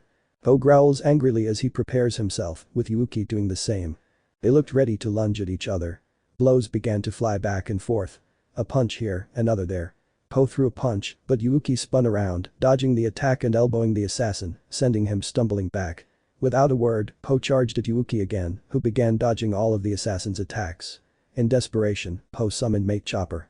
They began attacking Yuki relentlessly, but she skillfully dodged. During one of these dodges, Yuki leaped, avoiding an attack, but didn't fall. Po looked up to see Yuki floating on her wings. Looking at it seriously. Po. Ugh, I hate those damn wings. Yuki. Smiling sweetly, thank you for the compliment, Visago. Po growls louder, leaping high into the air to try and slash Yuki with Mate Chopper, but the imp expertly dodges. Taking advantage of their mid-air position, Yuki raises her leg and delivers a powerful kick that sends Po crashing to the ground. From a cloud of dust, Po rises angrily to the sky, only to find Yuki gone. Po. Furious, where are you, you damn dwarf? Here. On the way down he sees Yuki with Zekken. Just to feel the girl give him a horizontal cut across his torso, making him groan. Po. Bad luck. With that, he tries to slash Yuki, but she dodges and throws a kick. Instantly, they both lunge at each other, exchanging blows. Yuki. Attacking, good thing I made sure the potions weren't in our inventories. Po. Attacking angrily, damn it, I don't have the potions to restore my health. As they continued fighting, they managed to inflict damage on each other, which angered Po even more since he wanted to end the fight quickly. At one point, Yuki saw an opening to perform the vertical square. Causing further damage to Po, who retreated. Po lets out a loud cry of anger and lunges at Yuki, who begins to block all attacks and counterattack with mastery, as Po's mind is clouded by rage. Po launches an attack, but Yuki manages to block it, causing both of them to engage in a power struggle, each trying to gain the upper hand. Po. Just die already. Yuki. Never. But you know what? I'll show you why they called me the absolute sword in this reset. But the swift and perfectly executed move, Yuki manages to make Po lose Mate Chopper. With that, Yuki performs her original technique, Mother's Reseteo. The 11 hits dealt enough damage to Po to significantly reduce the assassin's health. Po fell far away, groaning in pain, as the hits were severe. Without saying a word, Yuki approached her favorite tree to retrieve something she had stored there. It was a teleportation crystal that Kirito, her friend Asuna's boyfriend, had given her. Yuki. You know what? I was wondering how Kirito managed to get a teleportation crystal from Sauda Alo, but then I stopped thinking about it when I was told he was a programmer. Of course, Po's eyes widened upon hearing the name Kirito, also known as the Black Swordsman. Without a word, Yuki approached and sat on Po's lap, holding the crystal. Yuki. Ready, Artemisa, we finished our fight in the resets, it's time we finished this in our place of origin, bitch. Without saying anything else, Yuki activates the crystal, causing both of them to disappear and ending the fights. Final confrontation. Naruto vs Artemis Part 1. A very ancient desert could be seen. This desert belonged to a desert from Naruto's first life. Suddenly, a light appeared in the area, from which two figures shot out in the opposite direction. Both figures stood up, revealing themselves to be Naruto Uzumaki Namikaze and Artemis. Naruto, in his original form from when it all began, at age 13, and Artemis in her original form, both stood up groaning in pain and looked into each other's eyes, noticing their different appearances. Artemis. Surprised, what the heck. On the other hand, Naruto was calmly having a small conversation with Hitomi. Hitomi. So this is where the final confrontation will be. Naruto. That's right, this is where the final confrontation will be. Hitomi. Alright, if that's the case then I'll be there to help you. Naruto. Thanks, Hito-chan. Inside the seal, Hitomi smiled sweetly. Of course she was going to support Naruto, and nothing and no one would stop them. They would end this fight right there and now, and they would defeat Artemis once and for all. Speaking of Artemis, she was still in shock at her former self, but then she glared at Naruto with hatred. Artemis. Damn you, but it doesn't matter, this will be your grave, and now that I have my power nothing and no one will stop me, you'll just have to die. Naruto. Serious, let's agree not to agree. Artemis growls with anger and hatred, letting out a powerful scream to summon her sword. And launch himself at Naruto with murderous intentions. Naruto ran towards Artemis to summon Kane, soul armament of creativity. And begin to spin it. They clashed their weapons to exert force, but separate with masterful skill. Immediately, they begin launching attacks, with Artemis throwing slashes and Naruto blocking and attacking, using his Jutsu abilities. Little by little, both increased the intensity of their attacks, beginning to cause small destruction. Naruto rolls on the ground, dodging an attack from Artemis, then the Noir applies Kaiten chakra to his staff and quickly raises the weapon, striking the former goddess in the arm, slightly injuring it and causing her to drop her sword. Artemis growls in anger and pain, backing away, but Naruto quickly gets up to strike her in the face with the staff, sending her flying some distance. Naruto transforms his staff into Crosier, sole armament of youth. They launch himself and strike Artemis with force, sending her flying into the sky. Naruto. Youth at stake. Using his staff, Naruto generates a large magic field. To begin harming Artemis, who had fallen to the ground, he began draining the former goddess's life force. Sensing this, Artemis began to scream in anger, summoning her bow. Take some arrows. And fire them at Naruto, who began to spin, blocking all of the mad goddess's attacks. But little by little, Naruto began to retreat as the arrows came with great force. With a swift movement, Naruto dodged the arrows to summon Shield, sole armament of protection. Yugun, armament of the soul of justice. They begin blocking the attacks while firing at Artemis, who tried to block some shots with her arrows, but some managed to hit her, damaging her for her sins. One of the shots struck her forehead, causing Artemis to fall to the ground, but close to her sword. Seeing this, Naruto changed gun and shield to two sickle, sole armament of despair. He lunged at Artemis, who drew her sword to do the same. The blows began to fly again, this time with greater intensity, Artemis attacking with even more fury and rage, feeling outmatched by a useless man, in her opinion. They both unleashed attacks, trapping each other and straining their strength as they growled, sparks flying from their weapons. They separated to launch another attack with even greater force and intensity. Artemis managed to kick Naruto in the face, sending him reeling, before slashing his torso with her sword. Naruto groaned slightly at the blow, but fueled by his hatred, he recovered. With lightning speed, Naruto created a Rasengan. The Sea Artemis. Naruto. Garichas in Rasengan. With skill and a lot of luck, Naruto strikes Artemis in the face with the Rasengan, sending her flying. The former goddess falls to the ground, rolling before getting up, revealing her glitched face. Artemis. You bastard, I'm going to kill you. With that, he lunged with his sword, causing Naruto to counter with a sickle, thus beginning another exchange of attacks. Naruto continued attacking, preparing for something. Naruto. Worth Electro Ball. That generates an electric sphere in his hand. The launch at point blank at Artemis, who takes the full force of the attack, screaming in pain. Artemis stumbles back in pain, but Naruto attacks her with hunting knife, weapon of the soul of valor. Making a cut across his torso, the blade surrounded by red electricity causing even more damage. Artemis recoils in pain but then growls angrily, drawing her dagger.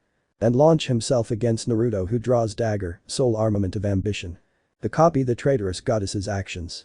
Both were straining as they thrust their weapons, staring into each other's eyes with seriousness and determination on Naruto's part and hatred and rage on Artemis's. Taking advantage of the distance between them, Naruto activated his eyes of ambition.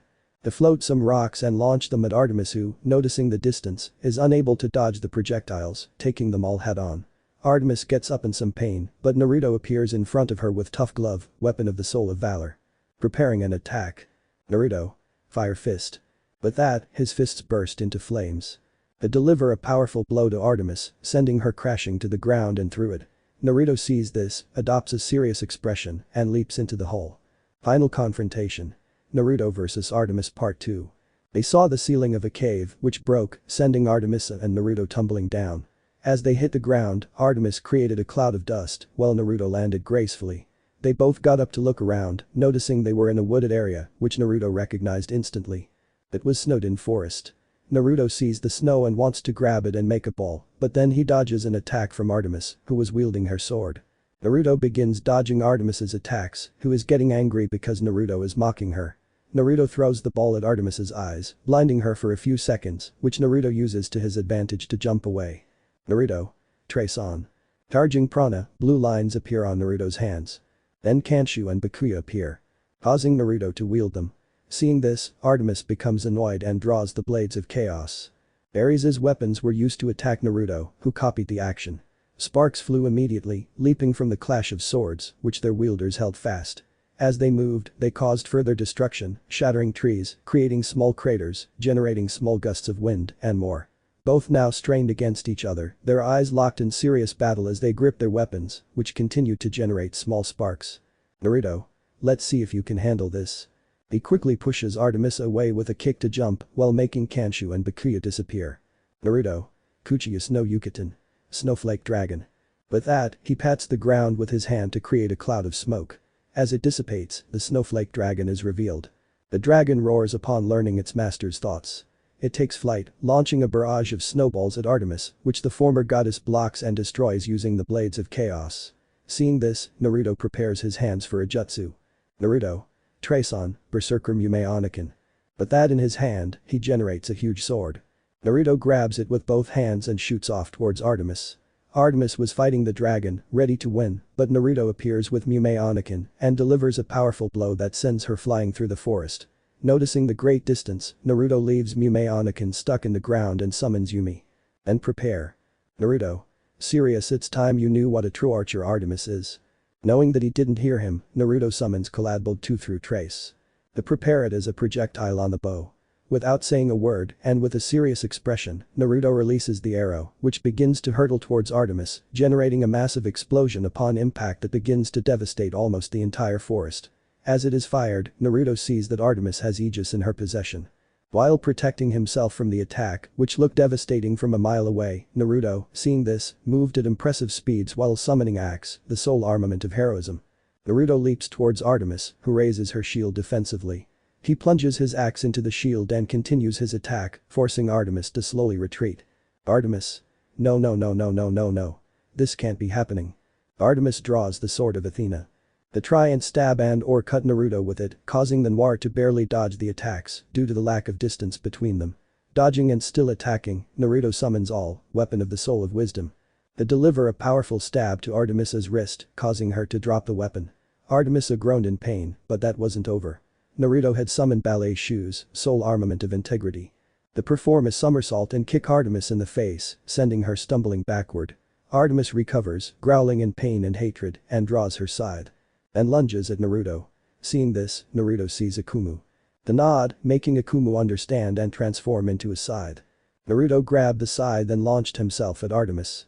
Their scythes clashed, generating sparks as they moved around the area. Using his flexibility, Naruto expertly dodged Artemis's attacks, who was gradually becoming desperate. Artemis. Furiously arg. Without waiting another second, he began to swing his scythe with such intensity that it started destroying several parts of the forest. Naruto saw this and summoned Mirror, the sole armament of creativity. He began to withstand attacks directed at him.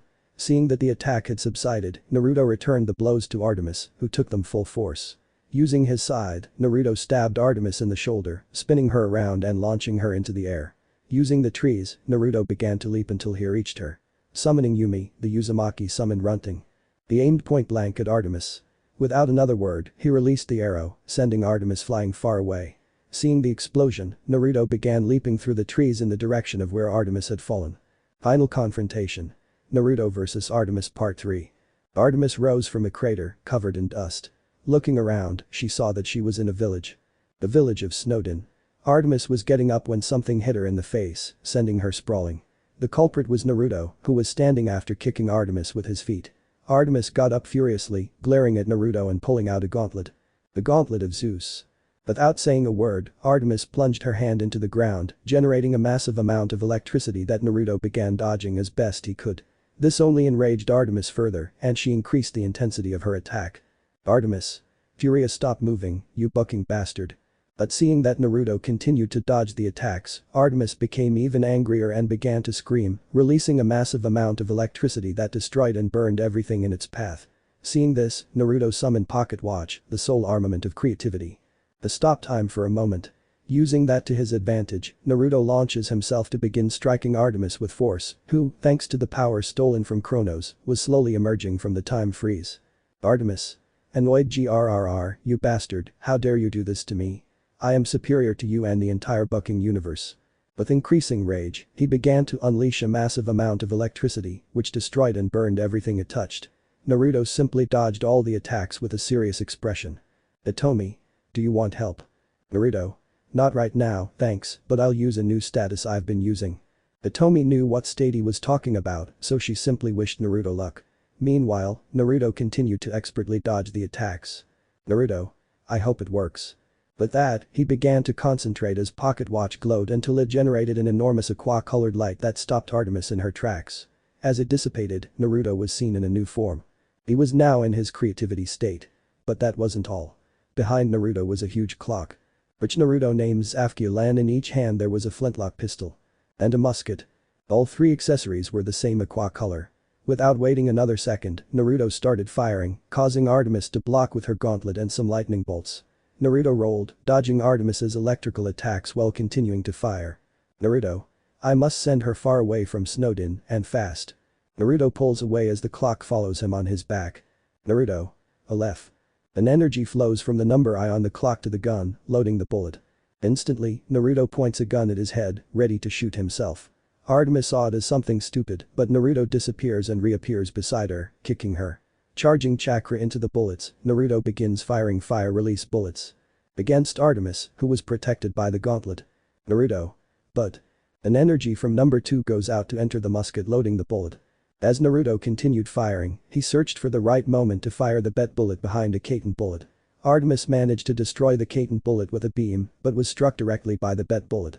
This enraged Artemis, causing her to rush at Naruto. But then she realized something. Her speed was now significantly reduced. Artemis. Stopping what? Naruto watched with a smile, then started running and attacking Artemis, who tried to block the attacks, but her reduced speed made it difficult. While Naruto continued striking and firing, he was preparing an elemental bullet. With a rigid stance, Artemis generated a shockwave that pushed Naruto back, who had already anticipated this, especially seeing Artemis lunge at him with murderous intent. Quickly, Naruto aimed his pistol and fired Vubutin bullets.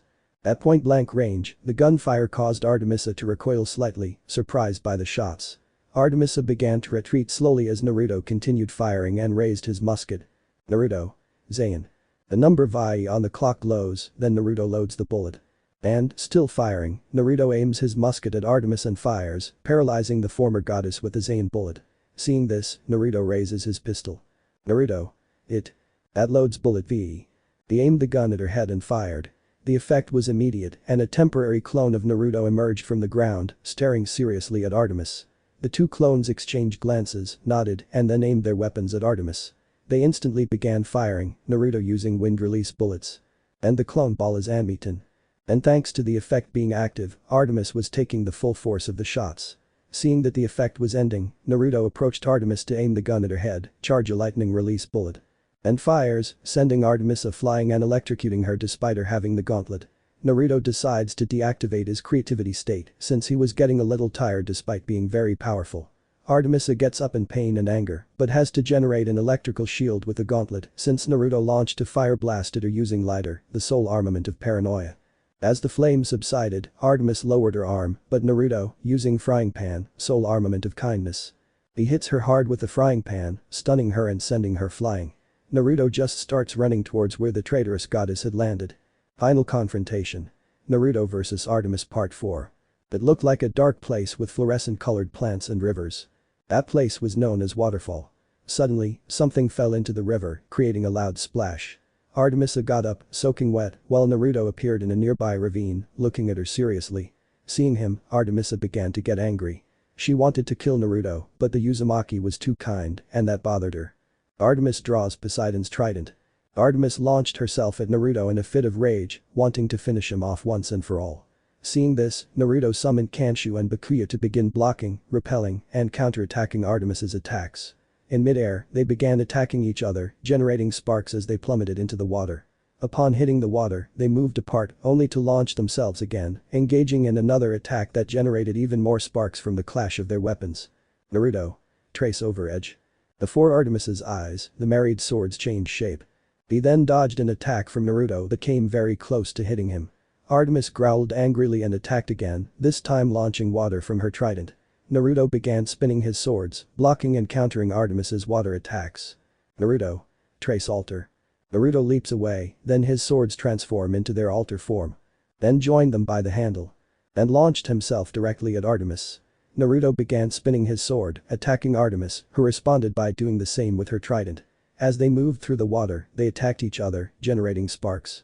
Using his abilities, Naruto began spinning the swords, creating a circle that was surrounded by water, followed by a circular slash at Artemis, who raised her trident into a shield. Artemis. I'm fed up with you. With that, the traitorous goddess pulls out Zeus's lightning bolt. Then, a massive electrical storm began to unleash itself, engulfing all of Waterfall. Seeing this, Naruto emerged from the water and began dodging the lightning bolts. With great skill, Naruto started running towards Artemis, dodging every lightning strike. When he reached her, he launched an attack, forcing the treacherous goddess to dodge and block as the attacks were swift.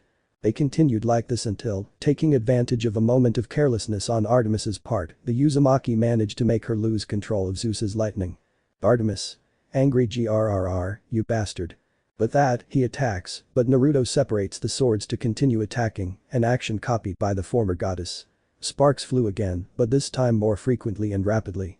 Naruto manages to crawl away through the water and leaps into the air as Kanshu and Bakuyu alter glow. Once airborne, Naruto unleashes his soul trait knife attack technique. This caused Artemis to begin blocking everything with her trident, but she struggled due to the speed of the attacks. Using gravity, Naruto fell onto a small mountain some distance from Artemis. Naruto. Trace on, Rider Mume Tenkin. Using prana and chakra, Naruto summons the weapon in both his hands. The jump and use a technique. Moving like lightning to confront Artemis, Naruto used the quick attack, the foundational technique for the Flying Thunder God technique, to relentlessly attack her from all sides, giving her no chance to defend herself and attempting to disarm her trident. In a moment of carelessness, the former goddess lost her trident and was then stabbed in the shoulder by Naruto. Sensing this, Artemis grew even angrier and punched Naruto in the face, sending him stumbling backward. Without a word, she drew the Apollo bow. To take some fiery arrows. And frosts. And load them onto the bow. Artemis. With a malicious smile, feel happy little brother, your bow will help me win and thus have dominion over the entire multiverse. With that, he points to the sky to shoot the arrows. Artemis. Rain of arrows. With that, a rain of arrows begins. These began to fall, causing damage and forcing Naruto to dodge everything as best he could. Seeing Naruto nearly in trouble, Artemis began to laugh maniacally and maliciously as Naruto made Mume Tenkin disappear. Naruto. Dodging the arrows trace on. Assassin Dirk. Without Artemis noticing, and very discreetly, the weapon appears in Naruto's hand. Who grips it tightly to imbue it with some soul magic. Naruto continued dodging the rain of arrows, then found an opening and attacked. Artemis, unable to dodge the attack as she was still laughing maniacally and maliciously, rose from the ground with a hateful glare and drew the sword of Apollo. And lunged at Naruto. Naruto began dodging, repelling, and counterattacking Artemis's attacks with Dirk while preparing to use a weapon he knew would shock Artemis. Finding the opening, Naruto leaped away. Naruto. Trace on. Saber Excalibur. With that, and before Artemis's astonished gaze, a sword appears in Naruto's hands. It was the legendary sword Excalibur. Artemis was stunned by what she saw. The legendary sword Excalibur was in Naruto's hands. But little by little, her gaze shifted to one of rage, anger, and hatred toward Naruto, since the Uzumaki could wield Excalibur, while she had to settle for a replica of the sword. Artemis. Evil. Ill-born. Artemis lunged at Naruto, who waited on guard. They began attacking each other, sparks flying from the clash of their weapons. The more they attacked, the more destruction they caused, before pausing to brace themselves, staring into each other's eyes. Naruto looked around, noticing the echo flowers. So he walked away quickly. Naruto. Hanaton. Shurikens de Flores. The flower petals separate to begin forming shurikens. And flew off towards Artemis, who used a sword of Apollo as a defense, but some managed to damage her. Just then, Naruto appeared beside her, performing a technique. Naruto. Jubi Rasengan. With the technique already mastered in his hand. Naruto strikes Artemis in the abdomen, sending her flying. Seeing this, Naruto begins running towards Artemis to continue the fight. Final confrontation. Naruto vs Artemis Part 5. It was a place full of rocks and lava. The place was hotland. Suddenly, something crashed into a rock wall. The projectile was none other than Artemis herself. A short distance away, Naruto appeared and made Excalibur disappear. From the hole emerged Artemis, furious and covered in a bit of golden blood. Artemis. Growling you wretch.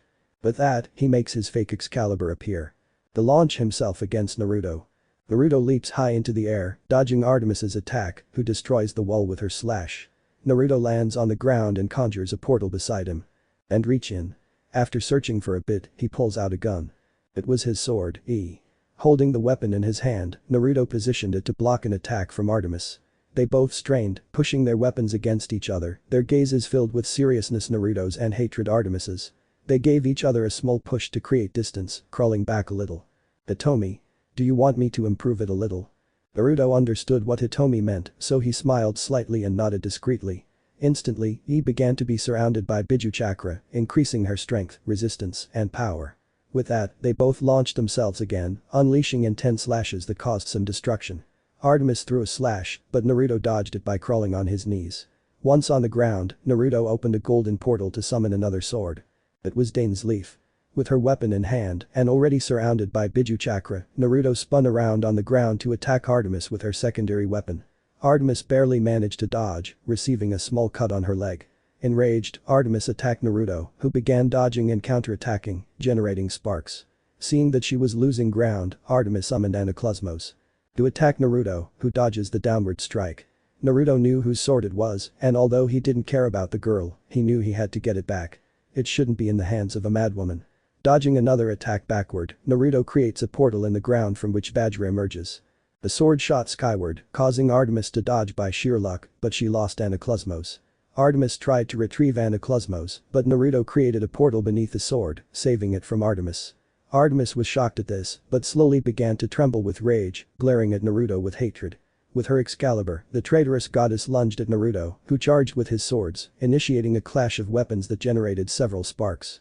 They moved apart, only to lunge again and attack each other with greater intensity, causing more destruction. Suddenly, Naruto disappeared, dodging an attack from Artemis.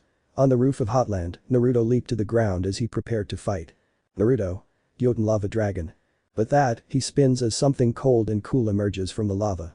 As he recovers, Naruto moves his arms toward Artemis, the lava dragon now formed. The attack moves directly toward the former goddess, who has put her Excalibur in defensive mode. Artemis begins to withstand the onslaught, slowly retreating as her skin burns slightly. As it ends, Naruto falls against a wall, noticing the smoke billowing from it. Suddenly, the smoke dissipates, revealing Artemis charging a dark energy attack. Well, he had a hateful look on his face. Seeing that, Naruto became serious and activated his Geister Racing Blaster. They begin charging their attack. Artemis. Excalibur. With that, he unleashed a powerful slash at Naruto, who began to retaliate with a blast from his Geister Racing Blaster. Both exchanged fire as Naruto pulled Houtenjeki out of the portal. To prepare. After continuing to attack with his techniques, a sphere is generated which explodes, sending both of them flying. Naruto recovers and launches himself again at Artemis, who was recovering slightly. Artemis gets up but receives a stab wound to the shoulder that makes her scream in pain. Portals appear from the ground, from which chains emerge and trap Artemis by her arms, neck, and legs. These chains belong to Enkidu. Seeing this, Artemis began to strain, trying to free herself. Artemis. Growling with hatred, let me go, you bastard. Naruto looked at her seriously as he prepared a Rasengan in his hand.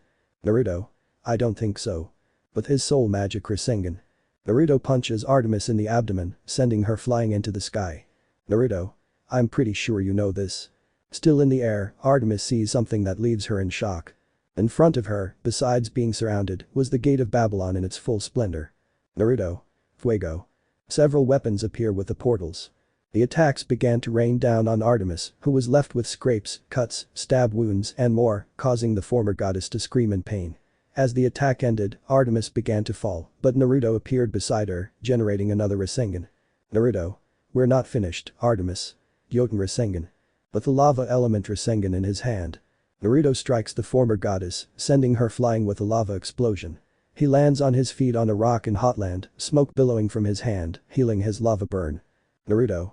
Thank you. Hitomi. No problem. Naruto just starts running at full speed towards a place he knew well, where he had already thrown Artemis. Final confrontation. Naruto vs Artemis Part 6. It looked like a spacious yellow place with pillars. This place was known as the last corridor. Suddenly, something crashed to the ground and rolled, revealing itself to be Artemis. Just then, Naruto arrived and began to skid across the slippery floor. Artemis stood up to see Naruto standing in front of her. Naruto. Looking around, this place is beautiful, isn't it? Artemis stood up, looking at Naruto as if he were an idiot. Naruto just smiled a little, since he wanted to say it. Naruto. It's a beautiful day, the birds are singing, and the flowers are blooming on days like these, people like you. That activates his judge's eye. While putting on a creepy smile. Naruto. They should burn in hell. With that, Naruto pulls out toy knife, weapon of the soul of patience. Butcher knife, weapon of the soul of wrath. To be on guard. Naruto began attacking with energy slashes which he launched against Artemis, who began to dodge as best she could. Artemis. What's wrong with her? I'm the one who started the fight.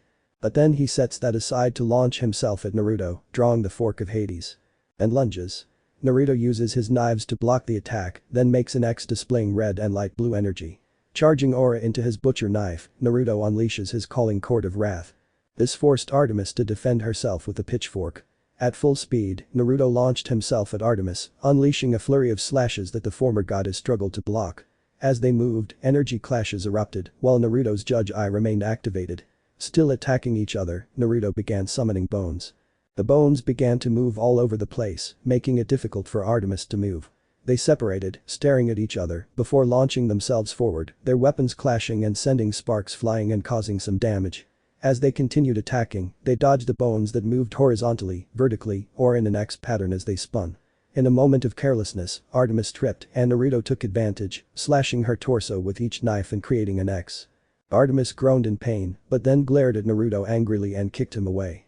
Artemis was about to recover when Naruto created a rope of patience from his toy knife.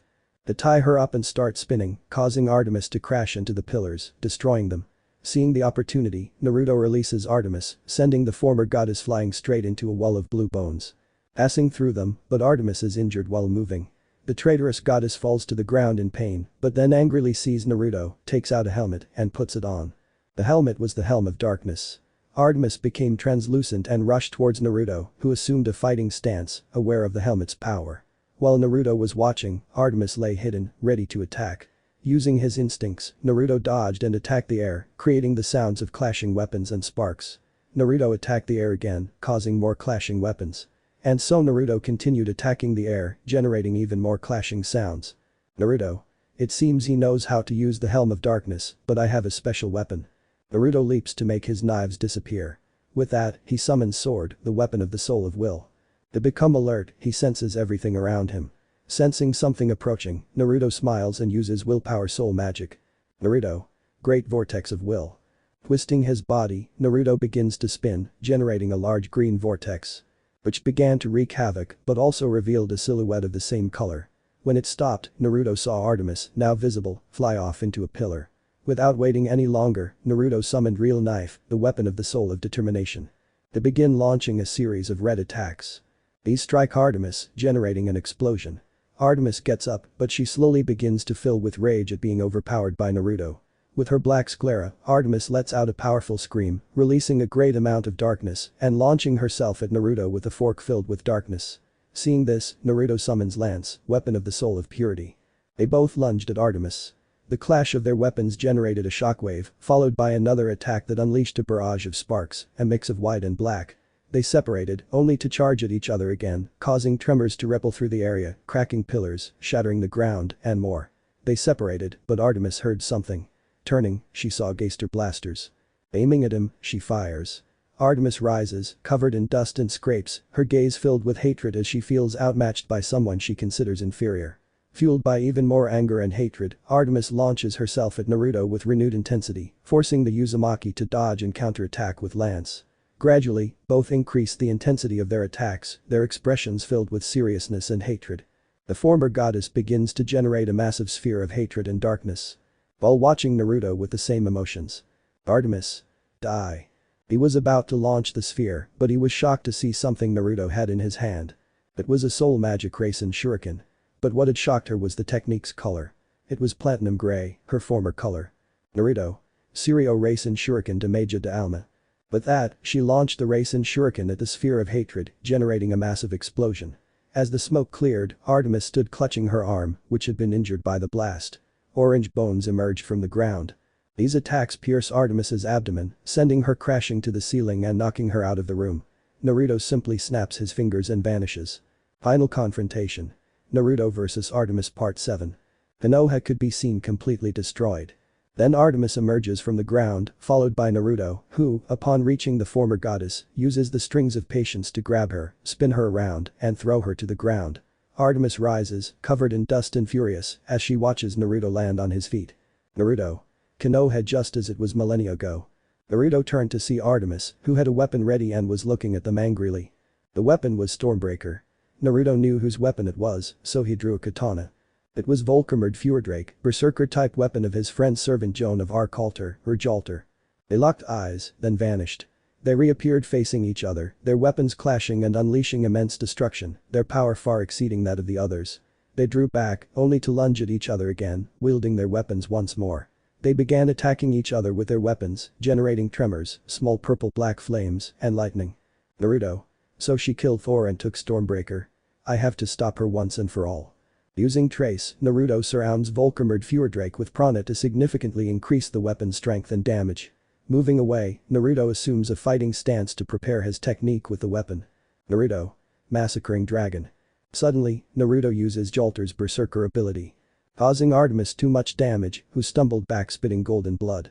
Artemis got back up and forcefully brought Stormbreaker down, causing a massive lightning bolt to strike the sky, which headed straight for Naruto. With great precision, Naruto dodged the attack while sheathing Volcamerd Fjordrake. Naruto. So that's how you want to play? Naruto pulls out a flag. It was Le Grandement du Haine. Upon seeing the flag, Artemisa began to laugh loudly and arrogantly. Artemis. Ha ha ha ha ha ha, a stupid flag. That's hilarious. Artemis began to laugh even harder, thinking that the flag was just that, a flag. Naruto was furious to see the former goddess mocking the relic he had acquired from Jolter. With anger and determination, Naruto gripped Le Grandement du Haine with both hands and began to spin it. Naruto. I'll show you the true power of Le Grandement du Haine. While still turning the flag, Naruto begins to imbue it with prana to launch it, revealing it in all its splendor. Naruto. Roar, my fury. When the flag is lowered from the sky, the attack begins. Towards Artemis, who, continuing to mock, didn't realize until the attack struck her directly. Artemis began to rise with difficulty as she felt anger, fury, and hatred build throughout her being. Turning Stormbreaker into its hammer form, Artemis unleashed Artemis's hammer. The variant of Thor's hammer, launching the powerful attack against Naruto, who quickly takes out the Pucelle. Then put him in a defensive position, enduring the attack as best he could. Naruto. I've never faced Thor, so I don't know how powerful the attack is. I must admit it's powerful. Successfully repelling the attack, Naruto lunged at Artemis, wielding La Pucelle, while the former goddess retrieved Stormbreaker. Their weapons clashed, generating a powerful wind wave before they separated and launched their attacks again. Sparks, slashes, metal clashing, and more erupted as they moved, creating small craters and further destruction. They drew back, allowing Naruto to quickly prepare an attack with La Pucelle. Naruto. Tura's Realta. Raising his sword, Naruto executes the technique intensely. The attack hits Artemis, who tries to defend herself as best she can. After the attack ends, Artemis is badly wounded but desperately lunges at Naruto to unleash Jaredra Artemis's axe. The attack was aimed directly at Naruto's head, but he dodged it just in time. Seeing the lack of distance, Naruto executed Mortalis Stella. Which hits the traitorous goddess squarely. Artemis falls badly wounded while Naruto grabs her by the hair to spin her around and throw her far away. Naruto. I can't believe we're going to fight on Olympus, but whatever. But that, he disappeared, implying that he had teleported there. Final confrontation. Naruto vs Artemis Part 8. The temple made of gold could be seen floating on a cloud. The place was Mount Olympus. Suddenly, something crashed inside, raising a large cloud of smoke. As Artemis fired, she stood up, feeling her energy begin to return. Artemis. With malice and arrogance, haha, he was an idiot to bring me here, I'm recovering. Then Naruto arrives with a serious and bored expression. Naruto. I knew it wasn't a good idea, pulls out a tube from the side, but they asked me to continue here. That activates the tube, revealing it to be the sword of the gods. Then she brandished it briefly. Artemis merely smiled arrogantly as she drew the blade of Olympus. Then be on guard. They looked ready to attack each other. Standing over the old bonfire, they clashed weapons, generating sparks, before moving away from one another. Naruto. Celestial bronze, it's the material from which the weapons of the gods are made. The sword of the gods and the sword of Olympus are examples of them currently. I must end this and quickly. Breaking apart, Naruto gathered momentum to launch himself at Artemis again, who mirrored the action. Their weapons clashed, and they began to move, exchanging sword strikes. Artemis threw a kick, which Naruto dodged, countering with a sword strike that forced her to raise her sword in a defensive stance. The former goddess staggered back slightly as Naruto rose, maneuvering his sword. Using his teleportation, Naruto began attacking Artemis from all angles, giving her little time to counterattack as she was on the defensive. Artemis continued to block the attacks as best she could, while shifting her position. Artemis. Medusolope Demeter. Artemis begins launching attacks in all directions. This causes Naruto to lose control slightly, forcing him to dodge and/or block attacks. As they move away, Naruto begins to talk briefly with Akumu. Naruto. We have to finish this up there, Akumu, fuse with the sword. Akumu emerges from a hiding place in Naruto's clothes and merges with the sword of the gods. This caused Naruto to regain his fighting stance. They locked eyes and charged at each other again, weapons drawn. Their swords clashed, creating a tremor. They locked eyes, Artemis filled with hatred, Naruto with determination. They separated, then attacked each other again, slashing and sending sparks flying. Artemis gradually increased the power of her attacks, trying to kill Naruto and cause further destruction. Seeing this, Naruto began to intensify his own attacks, matching her strength. One of Artemis's slashes was about to strike him in the neck, but Naruto rolled away and aimed his sword at her. Naruto. Hinata in Floral Canyon. A great amount of energy is charged from the tip of his sword and then shot out. Artemis, who positioned her sword in a blocking stance as she recoiled from the force of the attack, looked around to see where Naruto should have been and noticed he wasn't there. Knowing this, Artemis began searching everywhere for Naruto, recognizing it as a tactic. Suddenly, she sensed an energy that shocked her. Turning around, she saw Naruto suspended in mid-air, his hand holding a technique that unconsciously generated air. Naruto. Suketon Rasen Shuriken. But that said, he launches the Rasen Shuriken against Artemis, who took the full force of the attack, which generated a dome of lunar energy. Naruto fell to the ground, watching the smoke billowing from the Rasen Shuriken's impact. Then, a great tornado of darkness appeared. The smoke dissipated forcefully. From the tornado emerged Artemis, her gaze filled with hatred, anger, fury, rage, jealousy, and other negative emotions as she watched Naruto steal her power from the moon. Artemis. I'll kill you, I'll kill you, I'll kill you, I'll kill you, I'll kill you, I'll kill you, I'll kill you. Filled with anger and with a new form. Artemis lunges at Naruto, brandishing her sword. Naruto waits patiently, then dodges and slashes Artemis, striking her squarely. Artemis growls, attempting to retaliate, but Naruto ducks and headbutts her chin, then springs back. Artemis stumbles backward, but Naruto lands a punch to her face, sending her stumbling further. Artemis recovers, gathering energy in her fist and unleashing a technique she stole from Zeus. Artemis. Preparing meteor jab. With that, he begins to throw several punches. Which Naruto began to block thanks to Akumu having become a shield. Having separated from the sword, Akumu rejoins it, causing Naruto to summon a tentacle. Which ties Artemisa by the waist and throws her into the sky, out of the atmosphere and exosphere. Naruto saw this as Akumu separated from the sword. Naruto. Sees Akumu, this fight will end there, in space I think it's time for us to become one again. Akumu knew what his friend meant, so he nodded. Seeing this, Naruto summoned a spear. Haraver Akumu. Naruto. Thank you for joining me on this journey. Akumu lets out a squeal, implying that he too was grateful to have accompanied Naruto. With precision, Naruto fuses Akumu with a spear to stab himself, initiating the fusion. After a few seconds, Naruto opens his eyes to look at the sky. Naruto. It's time to end this. Generating tentacles from his arms, Naruto begins to back away, then shoots out into the exosphere to continue his fight against Artemis. Final confrontation. Naruto vs Artemis Part 1. Naruto could be seen flying at full speed towards the exosphere. Naruto. Alright, it's time to finish this. Hitomi, would you like to combine Onmon Senjutsu with your chakra? Hitomi. It's a combination that could have catastrophic results, but I'm with you, let's finish off that bitch. Naruto smiled, then a black and gold explosion surrounded him. He was now in his Onmon Senjutsu state. With that, he began to be surrounded by Biju Kyuubi chakra, allowing him to use more power and reach much higher. In space. You could see outer space. The scene showed Artemis floating and looking around. Then a golden black trail appeared from the ground, followed by a glimpse of Naruto floating above some small asteroids. Artemis. Artemis was surprised not to hear his voice. Naruto just slapped his face, realizing that Artemis had forgotten that in space there was no gravity and no oxygen, and therefore no sound. Of course, Artemis, being a deity, didn't need oxygen, and Naruto, using Senjutsu and possessing the Biju chakra, wasn't as affected. Just then, they felt ice begin to form around their bodies. Artemis tried to leave, but Naruto kicked an asteroid at her. Artemis glared at him and drew the Scythe of Cronus. Causing Naruto to draw Scythe, weapon of the soul of vengeance. And thus both put on guard. Using zero gravity, they both launch themselves to attack each other, but when their weapons collide, they both spin and shots fly out in other directions. Hitomi. Question, did you know this would happen? Naruto. Yep, but I thought I could handle it a little, I was wrong. Naruto sees Artemis launch an attack against him, so he dodges the slash using a small meteorite as a boost. Naruto takes a small meteorite in his hand to use another and launch himself at Artemis. Naruto. In Sekiten Rasengan. Then the meteorite explodes a little, generating the Rasengan. But this attack, Naruto strikes Artemis in the shoulder. The former goddess is propelled forward slightly, silently growling in pain, before launching herself at Naruto. Naruto follows suit, their weapons clashing. Although in zero gravity, they can maintain a rhythm, though it gradually becomes difficult due to the freezing temperatures. They separate, only to launch themselves at each other again.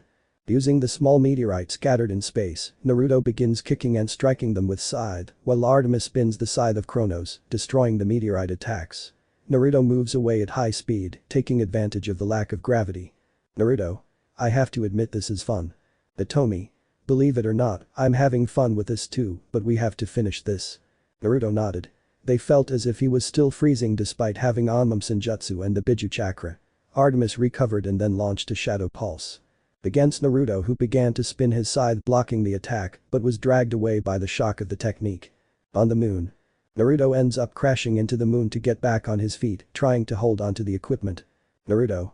Okay, I didn't see that coming. Naruto dodged an attack from Artemis, who tried to strike him with her scythe. They moved apart, maintaining their distance, but both felt their bodies filling with ice as their breathing grew heavy. They met again, ready to lunge with their scythes. Face to face, they began launching attacks while moving, avoiding being blown away by the lack of gravity. Artemis, using her dark powers, unleashed a Shadow Claw attack. Naruto dodged the attack, watching as fragments of the moon floated in space. Using zero gravity, Naruto began leaping, dodging Artemis's constant attacks, who was still using the Shadow Claw. Seeing this, Artemis grew even angrier and launched a relentless assault, trying to kill Naruto, who dodged the attacks, trying not to be knocked off his feet. Seeing that a lot of lunar dust had been generated, Naruto began to float using the debris while preparing a technique. Naruto. Ninatan Techno Arms. With that, his arms begin to form mechanical arms. And then, in the shape of a fist, crush Artemis like a sandwich. Hitomi. I'm still wondering how you remembered Salazar. Naruto. Well, spending millennia between resets helped me have a good memory. Hitomi nodded as Naruto fell to the moon's surface. At that moment, Hitomi and Naruto sensed a disturbance and braced themselves, but they were powerless to act as the world had turned negative. Artemis stood, energy charging in her fist. Artemis. Artemis was annoyed that her voice hadn't been heard, but she dismissed it, certain that this attack would win her the day. With that in mind, Artemis unleashed the Tokyo Koruken. Launching herself at Naruto with a speed that surpasses time, she landed a blow that generated a large cloud of moon dust. As the moon dust dissipated, Artemis was shocked that Naruto had managed to create a shield of determination. Stopping her attack, though cracks were visible in the shield. The shield fell as Naruto tried to catch his breath, but it was very difficult. His lungs were beginning to freeze, though this was slowed by the Onmum Senjutsu and the Biju Chakra.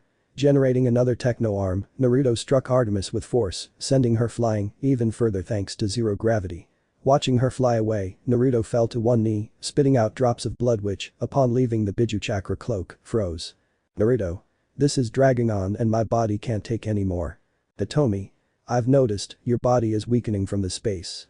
Naruto looks ahead and struggles to his feet. Naruto. Let's end this. Hitomi. Together. Naruto smiles slightly. Naruto. Yes, together. Inside the seal, Hitomi smiled, striking a pose and channeling more chakra. Naruto began to feel his strength increasing, so he pushed his Onmum Senjutsu further and started running toward Artemis. Reaching the edge of the moon, Naruto leaped high, chakra surrounding him and transforming him into a new form. He was in his Kyuubi avatar. Seeing this, a wolf of darkness.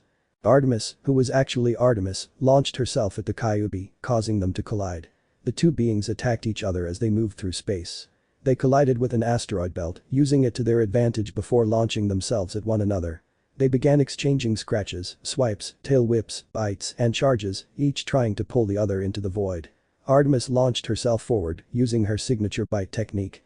To strike Naruto directly, who growls along with Hitomi, as they both felt it. Increasing the force of the bite, Artemis turns to throw Naruto into some asteroids, damaging them both. Naruto. Damn. Hitomi. That hurts.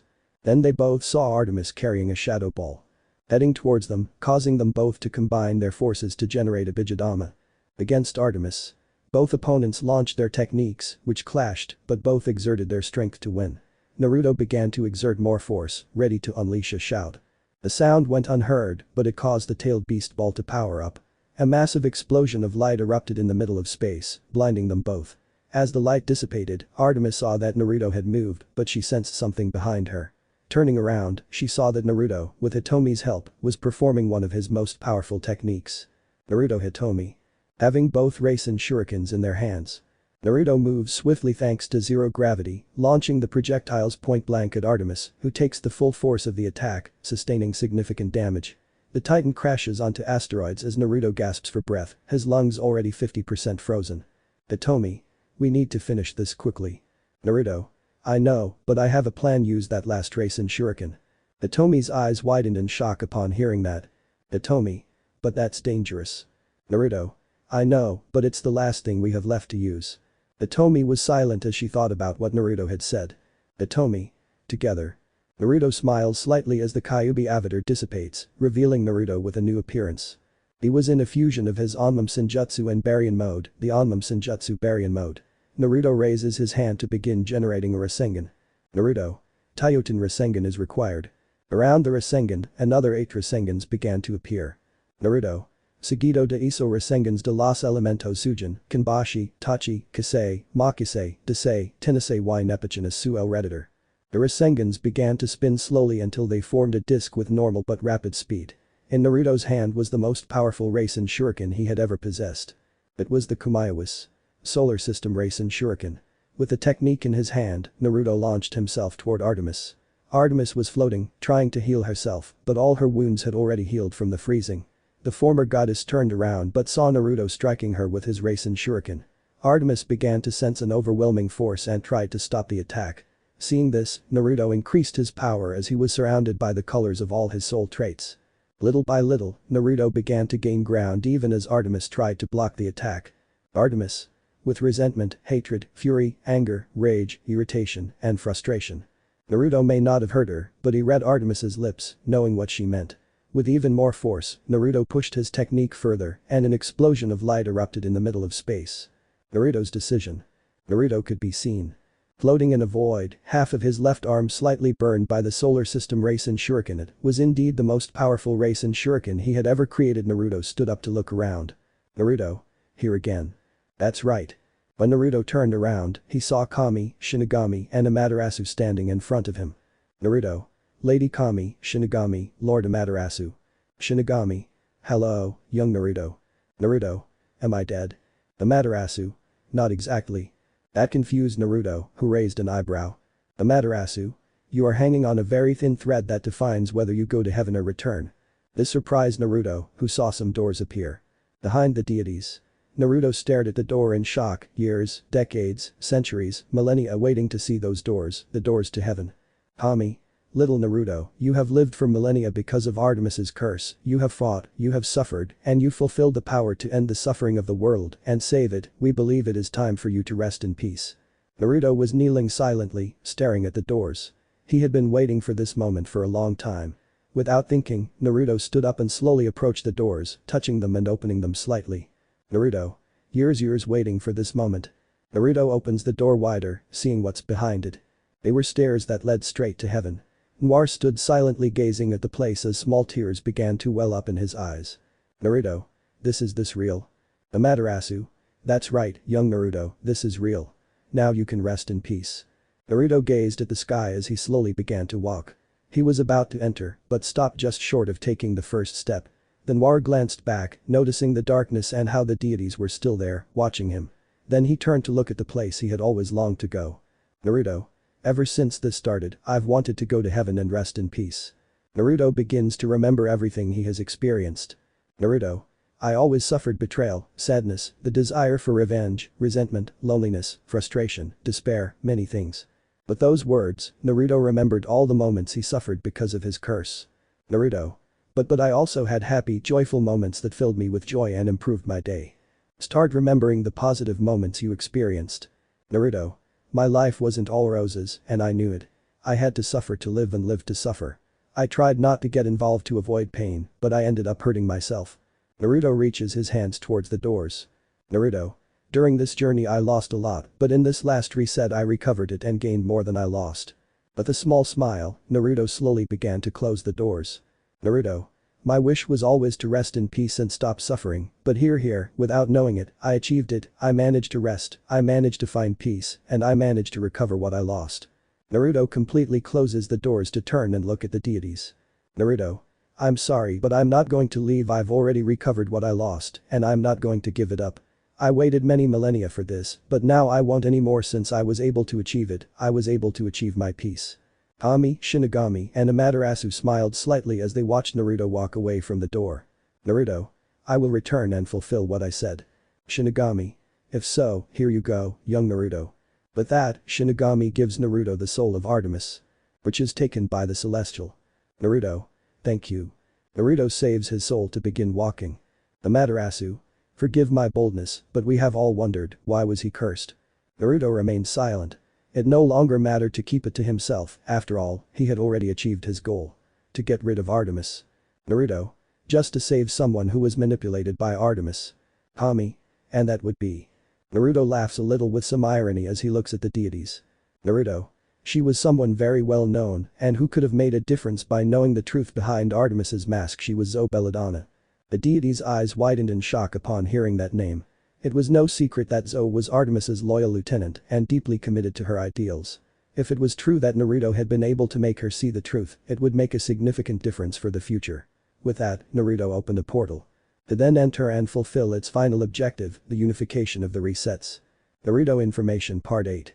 Here's some more information about Naruto Noire Dreemurr. Special Eyes. Eyes of Ambition. States Mode Senjutsu. Super Mega Mode. Creativity State. Onmum Senjutsu. Onmum Senjutsu Baryon Mode. Special Weapons. Star Staff. Lapucelle. Shogun Spear. Ascalon. Staff of the Six Paths. Bane's Leaf. Vajra. Outengeki. Enkidu. Bait of Babylon Weapons. Volkermerd Fjordrake. Begrandment du Hain. Carta's Claw. The Shadow. Armas de las Clases. Panshu y Bakuya, Archer. Mume Anakin, Berserker. Yumi, Archer. Panshu y Bakuya Overedge. Panshu y Bakuya Altar. Mume Tankin, Rider.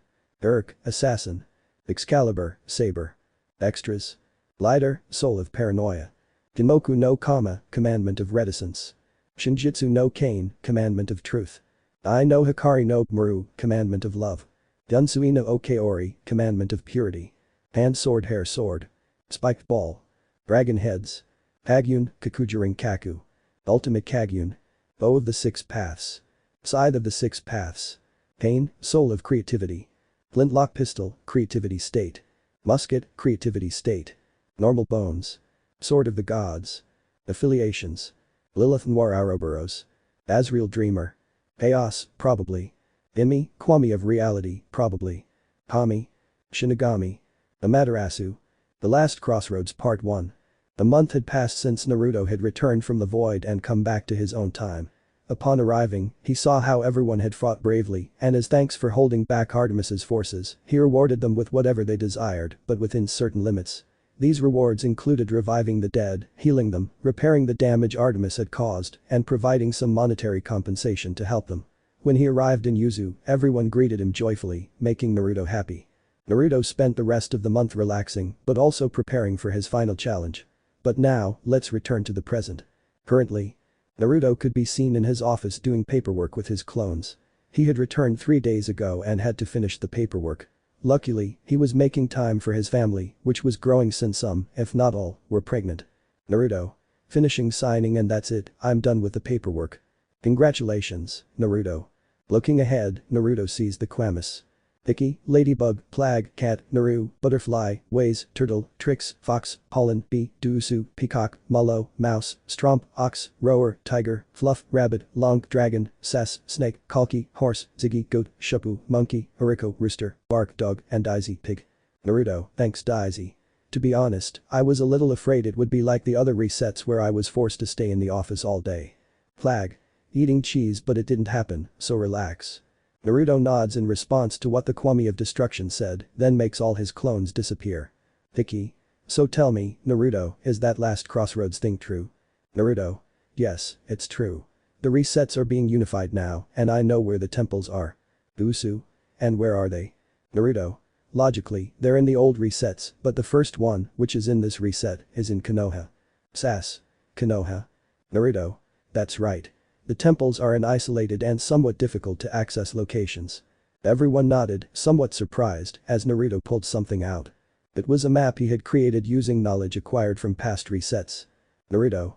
Annoying the map with this I'll be able to reach the temples. The Quemis nodded as Naruto stood up to leave. Time skip. The bullhead could be seen. Landing near the ruins of what was once Konoha, the doors open and Naruto, Chara, Cross, Frisk, and Betty emerge. Betty. Well, we've arrived in Konoha. Sees Naruto. Are you sure the temple is here? Naruto. Yes, Mom, the temple is here. With that, they began walking towards Konoha. Upon arriving, they saw all the destruction left by the invasion, but they noticed a structure that hadn't been there before. The structure was a temple. Upon seeing the temple, they all began to venture inside, noticing that the corridor was dark, barely illuminated by torches. They walked until they saw something that, upon approaching, became clear. It was a pedestal. Everyone looked at the pedestal curiously, noticing the hole in it. Naruto takes the gem from the last reset. They place it on the pedestal. Instantly, the gem began to emit a small glow, then started to float, spin a little, and stop, increasing its brightness slightly, revealing that it was now active. Cross. Wow, was that all? Naruto. No, there's still more to come. With that, Naruto summoned 7 human souls. They make them float, causing them to surround the gem. Instantly, the souls began to alter their forms, acquiring the appearance of 7 emeralds. Determination. Patience. Courage. Integrity. Perseverance. Justice and kindness. Upon seeing the emeralds, everyone was surprised, while Naruto had an excited smile, seeing that his plan and calculations had worked. Chara. Wow, it works. Naruto. Smiling. Yeah, it works. Then everyone sees Naruto approaching. Frisk. Well, good luck, Naruto. Naruto. Thanks, guys. Cross. And come back soon, because Reaper is waiting for you, since he's pregnant. Naruto nods with a nervous smile. With that in mind, he approaches a wall and opens a multicolored portal. And see his friends. They nod, prompting Naruto to nod as well before entering. He won't be going in with his appearance from that reset. He'll be in his normal appearance. The Last Crossroads Part 2. Murder Drones. Naruto was seen walking through an old camp. While looking at the map he had created. Naruto. Looking at the map, the temple that's nearby. I'm glad to know the air here doesn't affect me anymore. Naruto continued walking, following the map and dodging a few small obstacles. He spotted a worker drone arm and picked it up, noticing it was still dripping with oil. Setting the arm down, Naruto continued walking when he heard something. Look, Uzi, what do you think this is? Well, it looks like some kind of end temple. Naruto stops abruptly to look at some figures he recognized well. They were serial designation N and Uzi doorman, or just N and Uzi. Naruto. How many times have I changed in this time? Putting that aside, Naruto transforms into the worker drone form of his avatar V.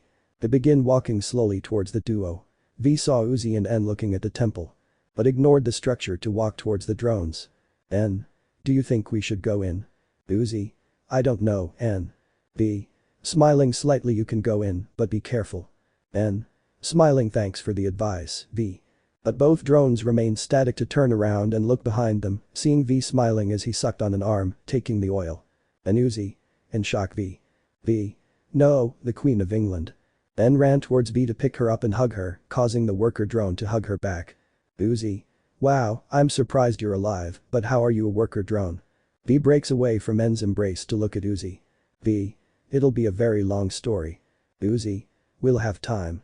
3 hours later. V was seen sitting next to a sentinel. Who had tried to attack them, but the worker drone had tamed him. V. Looking at the sentinel, I'm the bucking boss.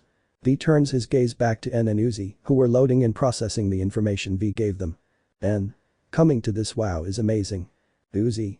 Coming to I have to admit, resets, reincarnations, curses, wow. V. Yeah, and you have no idea how messed up it feels. Uzi. I understand. At that moment, V gets up to mount the sentinel, who also gets up.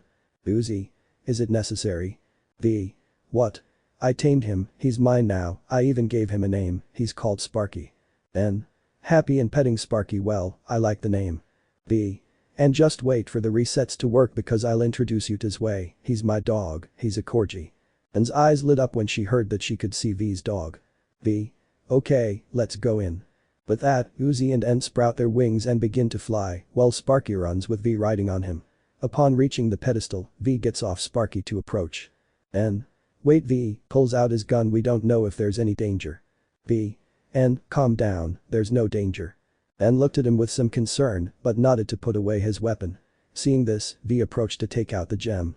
And place it in the pedestal's recess. The gem began to float, spinning before coming to a stop, releasing even more brilliance. Instantly, the world began to tremble, causing people to grab onto whatever they could find. Uzi. What the heck is going on? B. The reset is preparing for the fusion thanks to the gem. After a few seconds the tremor stops, allowing everyone to get back on their feet. N. Relieved it's over. B. Yes, it's over. Approaches a wall. Sorry guys, but I have to continue with my mission. Don't worry, we'll see each other after the unification. N. Sure, V, see you. Uzi. Goodbye. V nods, then tells Sparky to stay for a while. With that, he opens the portal to enter. RWBY. A menagerie desert could be seen. Where Naruto was seen running at full speed, using his semblance a bit. Naruto held crescent rose in his hand in case any grim appeared. And as if he had summoned them, some blind worms. And Centaur. They had emerged from the arena. Upon seeing them, Naruto activated Crescent Rose in Scythe mode to begin attacking all the Grims that were about to attack them. Using his semblance, he moved at incredible speed, dodging their attacks and severing their heads with his scythe. After killing them all, Naruto saw several sentinels. They began to appear. Naruto. Damn. Naruto began attacking all the sentinels, then went up to the sky preparing a technique. Naruto. I'll use my semblance to enhance this technique, but I'm pretty sure it will be in its original form, since I haven't updated it to use it in my current form, Aura and Semblance Rasen Shuriken. With the Rasen Shuriken in hand. Naruto visualizes his targets and then unleashes the technique against the sentinels. As all the petals, reinforced by aura, collide, they begin to spin at high speed, creating a dome that damages and mutilates the Grims, turning them into black dust. Naruto falls to the ground but resumes running using his semblance. After several minutes, he reaches the temple. To enter more easily. After a few minutes, he reaches the pedestal to remove the gem. And insert it into the hole. The gem began to float and spin, then stopped, emitting a glow. The world began to tremble as Naruto stood calmly. When it was over, Naruto sighed, approached a wall, opened the portal, and stepped through to go to the next reset. The Last Crossroads Part 3. Dragon Ball. The planet Darden could be seen from the sky. Where the population could also be seen moving about. Elsewhere. Through the shadows and among the crowd, Naruto could be seen with his hood up, walking unrecognized since he had changed the color of his clothes to avoid attracting attention. Naruto. Okay, from what I saw on the map a few minutes ago, I'm close to the temple. Naruto continued walking until he reached an alley and entered. As he walked, he looked around and then began climbing the walls using Parker. Reaching the rooftop, Naruto began scanning the area until he spotted the temple. This caused Naruto to start running across the rooftops. Upon reaching some nearby rooftops, Naruto could see several police officers surrounding the area. Naruto. I don't feel like fighting right now. Maybe I did during the RWBY reset, but that was because of the Grims, and honestly, I want to finish this quickly. Using teleportation.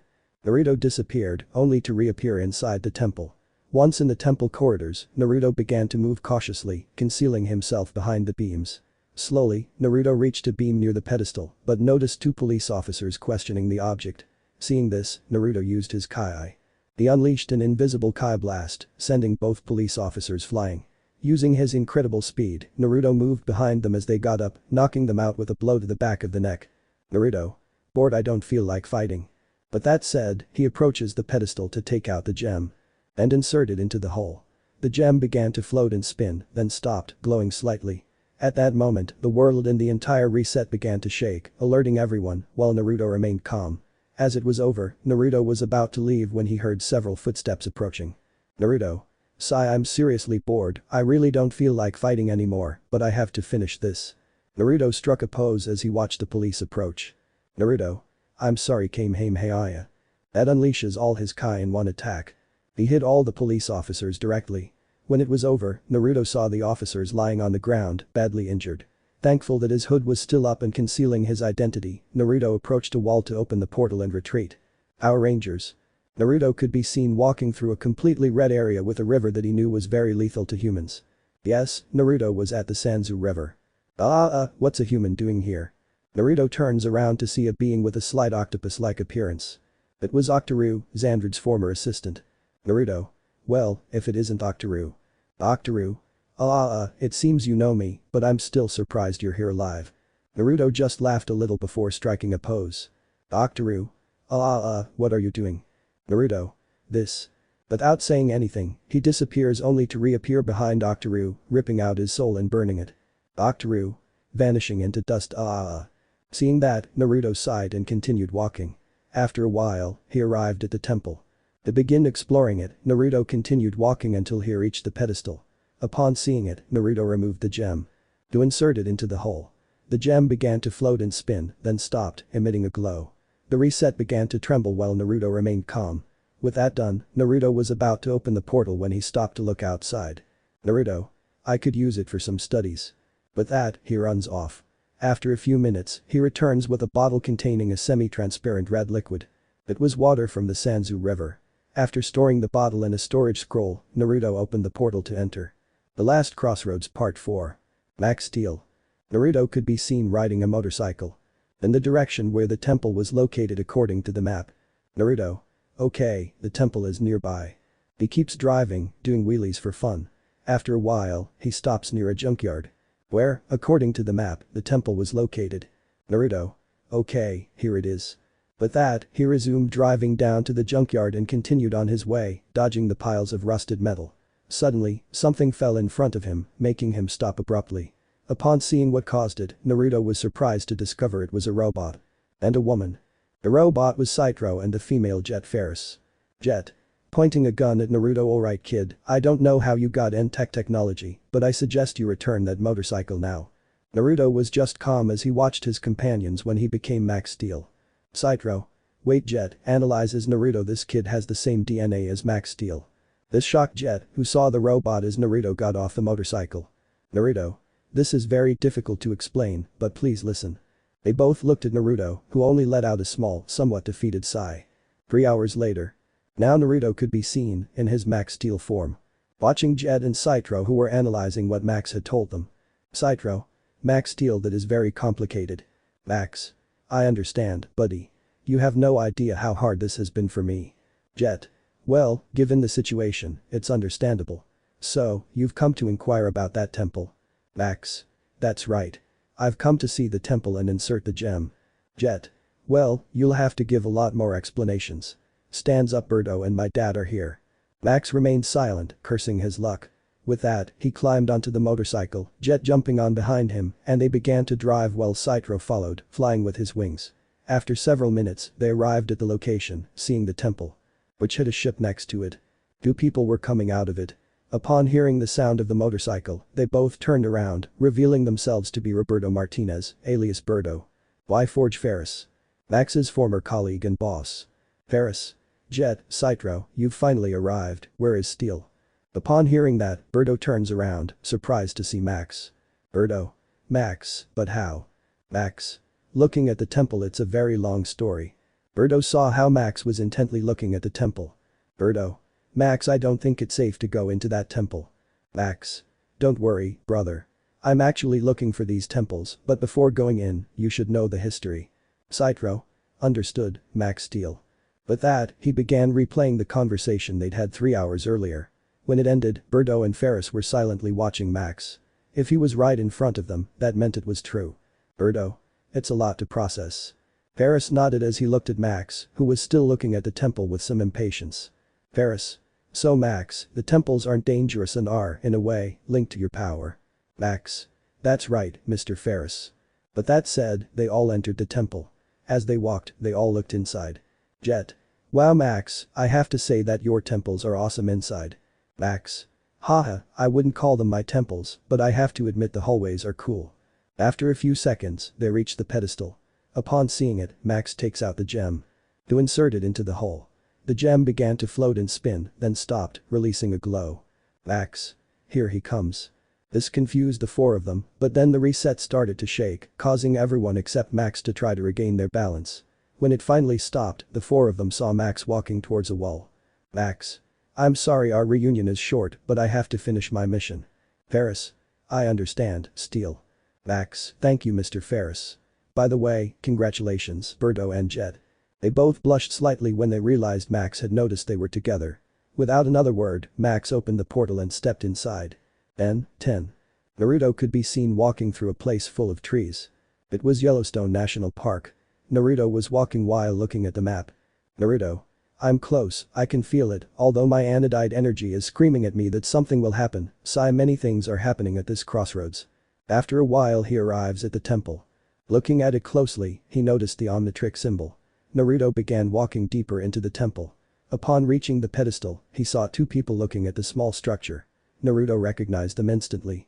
It was Gwendolyn Tennyson and Kevin Ethan Levin, her cousin and friend being Ben Tennyson. Naruto just stood there, watching them both investigate the pedestal. Kevin, so what do you say, Gwen? Did you find anything? Gwen. Well, this pedestal gives off a lot of energy, but it seems to be blocked. Naruto only began to slowly approach the duo while changing into his Ben form. Because I knew it would be a reunion. Kevin. Do you think we should destroy it? Ben. No. They were both paralyzed with shock as Ben walked between them towards the pedestal. Gwen. In shock be Ben. Ben turns his head to look at both of them, who were staring at him in shock. Ben. Hi Gwen and Kevin.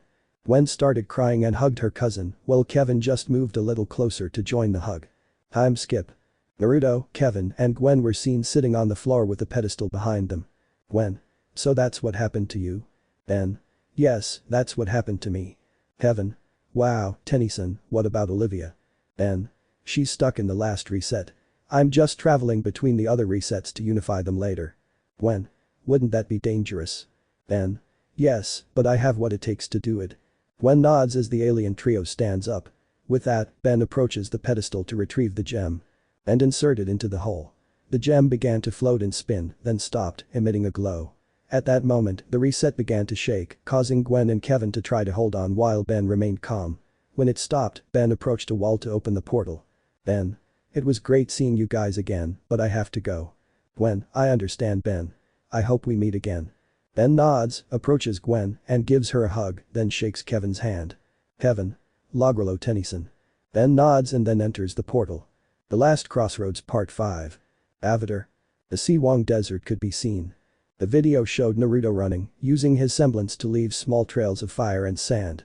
After a while, he finally reached the temple. They stop and begin to approach at a brisk pace. Well, you've arrived, light feet. Naruto stops abruptly to see a girl outside the temple leaning against a wall. The girl moves away from the wall and begins to walk, revealing her appearance. It was Toph Bifrong, the earthbender. Naruto. Toph. Toph, highlight foot. Naruto. Slightly annoyed, when are you going to stop calling me that? Toph. Never, he. Naruto sighs, then realizes something. Naruto. Wait a minute, how come you're not surprised that I have this body? Toph. Shrugging disinterestedly, I had a feeling. Naruto nods, knowing Toph beforehand. Without another word, they both enter the temple and head towards the pedestal. Naruto. What happened after, well, that? Toph. We went our separate ways. Katara and Sokka returned to the Water Tribe, Zuko went back to the Fire Nation to rule it better than Ozai, and me, well, I stayed with Momo and Appa traveling the world. I sometimes go to the Earth Kingdom to visit my family, though it's only for short periods, and I hardly ever do it anymore. Naruto. I understand. Upon reaching the pedestal, they saw that a flying bison was surrounding them. And a flying lemur. They were Appa and Momo, respectively. Sensing Toph's presence, they both looked at her, then at Naruto as if analyzing him. After a few seconds, they both rushed to Naruto to hug him upon recognizing him. Naruto smiled happily and returned the hug, while Toph watched with a small smile. After the brief reunion, Naruto separated to approach the pedestal and retrieve the gem.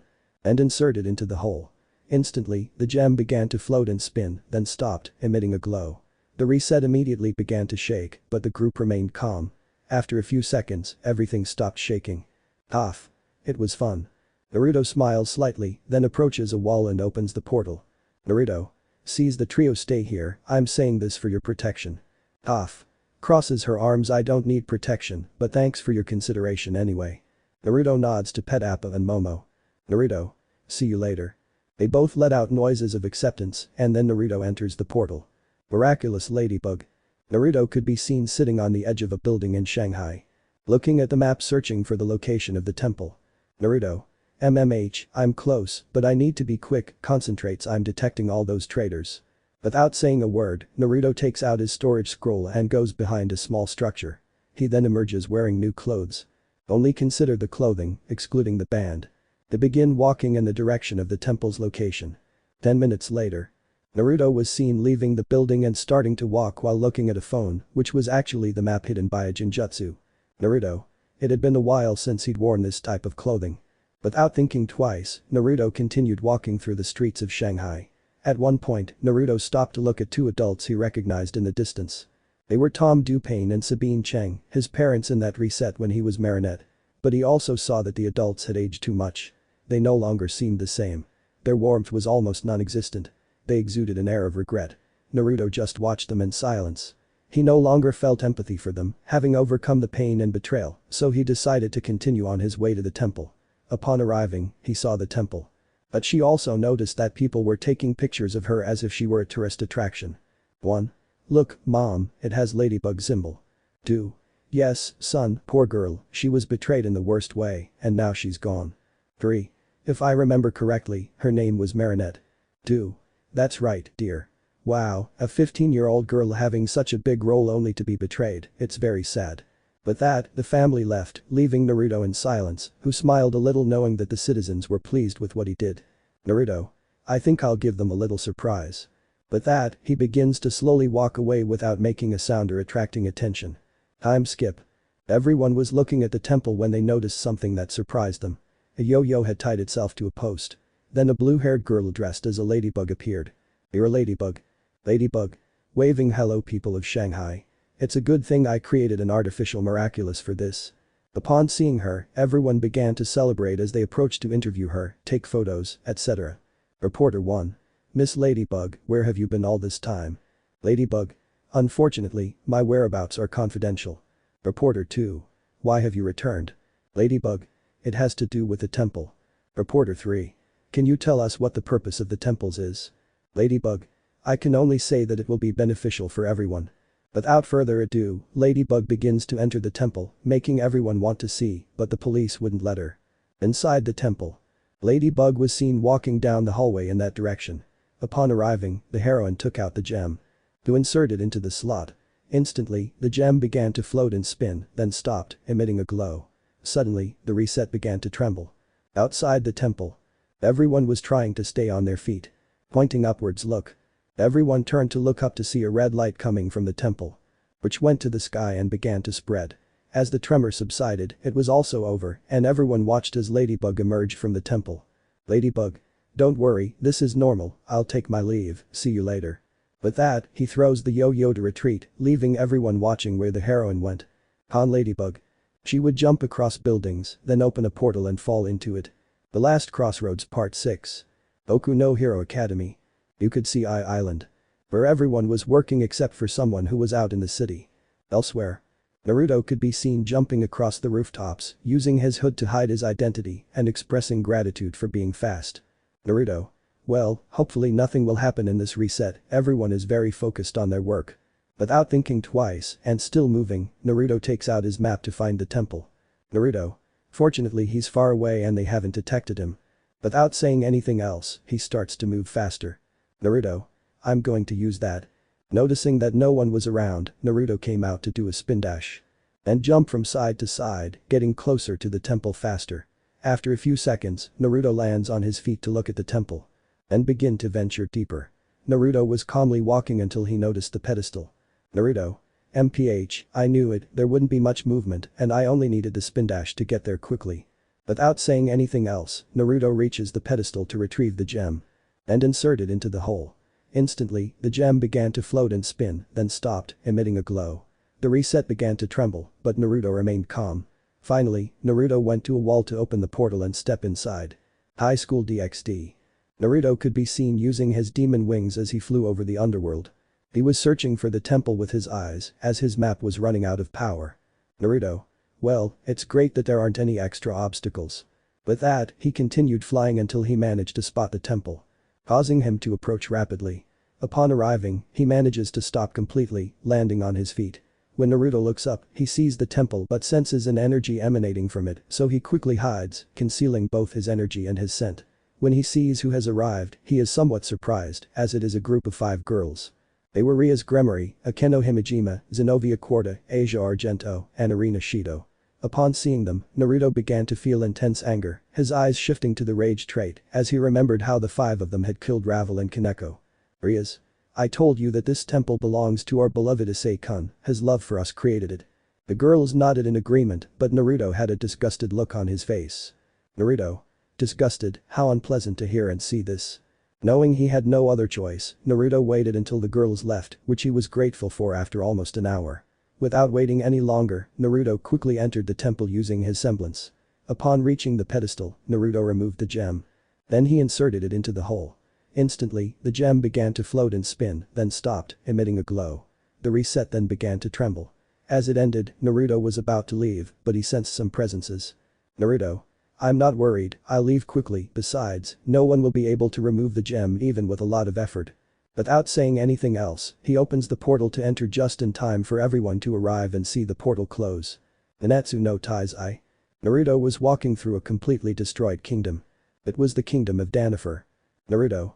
With regret, the kingdom of Danifer. With that, he continued walking while looking with sorrow and sadness at the ancient kingdom. Captain? Naruto froze upon hearing that voice. Turning around, they found themselves face to face with a group of people. Ignore Meliodas, Escanor, and Hawk.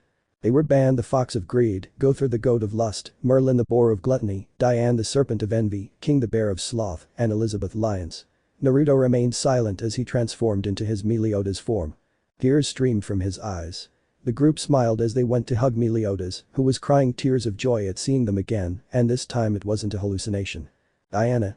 Captain, it's good to see you again. What's happening and what is that structure? Meliodas turns to look at the temple. Which was somewhat far away, before seeing the group. Meliodas. A very long story. 3 hours later. The group could be seen sitting with Meliodas finishing telling the whole story. Merlin. Wow, Captain, that's surprising, and I'm a little interested in investigating everything you said. Meliodas looked at her seriously and sighed in frustration. Meliodas. Let's just go to the temple. Everyone nods and they begin to walk. Upon reaching the Diana structure, with Merlin's help, it shrinks so they can all enter the temple. They continue walking until they reach the pedestal. With it in front of him, Meliodas takes out the gem. To insert it into the hole. Instantly the gem began to float and spin, then stopped, releasing a glow. Meliodas. Here comes the shock. But that said, the reset began to shake, causing the rest of the group to lose their balance for a moment, but they quickly regained it. After a few seconds, the shaking stopped, prompting Meliodas to go to a door and open the portal. Meliodas. Sorry for the short reunion, but I promise we'll make up for lost time when everything is sorted out. Everyone nods, making Meliodas smile slightly. With that done, Meliodas steps into the portal. The Last Crossroads Part 7. Ino King. Naruto could be seen walking through a very wooded area. It was a prehistoric forest. Naruto. A prehistoric forest, I think they'll like it. With that, he pulls out his scroll wheel and starts taking pictures of everyone, avoiding using the flash. At one point, he manages to spot an ancient Tyrannosaurus Rex. So he decides to take a picture without attracting its attention. Using his semblance, Naruto moves through the vegetation until he reaches a lake where there are several dinosaurs. And he starts taking several photos of them. Naruto. Smiling a little, Olivia is going to love these photos. He set that aside to pull out the map, which had already reloaded, and open it to begin searching for the temple's location. Once he had the location, Naruto jumped to use his semblance and quickly traveled to the position. Now more than ever, he had to avoid attracting the dinosaurs' attention. After several minutes, Naruto arrived at the temple. He ventured inside, grateful that the dinosaurs didn't enter due to their instincts. Upon reaching the pedestal, Naruto removed the gem. To insert it into the hole. The gem began to float and spin, then stopped, emitting a glow. Instantly, the reset began to shake as Naruto could hear some dinosaurs going berserk. Naruto waited until the dinosaurs calmed down, then opened the portal and left. The amazing digital circus. It looked like a colorful place, full of sweets. It was Candy Canyon Kingdom. Then you see a candy truck. They were traveling across the kingdom towards a specific location. Inside, Naruto was seen driving the truck while eating some sweets because he had gotten hungry. Naruto. Eating the sweets MMH, I have to give Jax credit, the sweets here are very delicious. He continued eating while driving. After all, he'd done it before and was experienced. After finishing the sweet, Naruto activated the map to pinpoint the temple's location. Naruto. Driving okay, I'm almost there. He continued driving until he reached the location. When he turned off the truck, Naruto saw the temple. To get out of the vehicle. Upon seeing the Naruto logo, he frowned slightly, as it was the logo of Cain aka Artemis. Naruto. Sigh, we just have to go in and leave the gem. Without thinking of anything else, Naruto enters the temple and walks down the corridor. After a while, he reaches the pedestal and takes out the gem. And insert it into the hole. The gem began to float while spinning, then stopped, emitting a glow. Naruto. Now that I see it, the gem has the same colors as Pomni's outfit. Suddenly, the reset began to shake, causing Naruto to stand calmly. When the shaking stopped, Naruto went to a wall to open the portal and enter. Sakura card captor. You could see the city of Hong Kong. Where, on one of the roofs, Naruto was sitting looking at the place, recognizing it. Naruto. Hong Kong. Naruto sighs, knowing who he'll likely encounter in that reset. Without waiting, he begins moving quickly across the rooftops toward the temple, using his map. Naruto. Okay, here you are. Without saying anything else, he uses his semblance to begin moving at greater speed. After several minutes, Naruto arrives at a building overlooking the temple. He lands on the ground, then leaps high into the structure, descending slowly thanks to his wings. Once on the ground, Naruto begins to enter the structure. This structure has Sakura's power. Upon hearing the voice, Naruto stops, becoming serious and walking further. Once at a safe distance, Naruto sees the boy who had been looking at the pedestal and recognizes him instantly. It was Sharon Lee, or, by his Chinese name, Sharon Lee. Enraged, and wanting to scare him half to death, Naruto transformed into Sakura. They get closer to the traitor. Sakura. Well, look who I've run into. Upon hearing the voice, Sharon turns around with an expression of astonishment, confusion, and fear. Sharon. Sakura. Sakura. Smiling sweetly, hello Sharon. Sharon stepped back a little, somewhat frightened, but Sakura approached at surprising speed to grab his face. Sakura. Listen carefully Sharon Lee, get out of here or you will die. Sharon was terrified as Sakura glared at him. Seeing that Sharon wasn't going to back down, Sakura transformed into her dark form. To further intensify her gaze, Sharon was now truly terrified and ran away from Sakura, who watched him with a serious expression. Seeing this, Sakura sighed and transformed back into Naruto, having already sensed that Sharon was gone. Naruto. I hate that transformation. And what was the reason? Well, he was using a bit of the moon's power in its corrupted state. He'd once used it in his Sakura form and unfortunately, it almost caused a lot of chaos. Putting that aside, Naruto pulls out the gem. To insert it into the hole. Instantly, the gem began to float and spin, then stopped, emitting a glow. The reset then began to shake as Naruto watched the gem.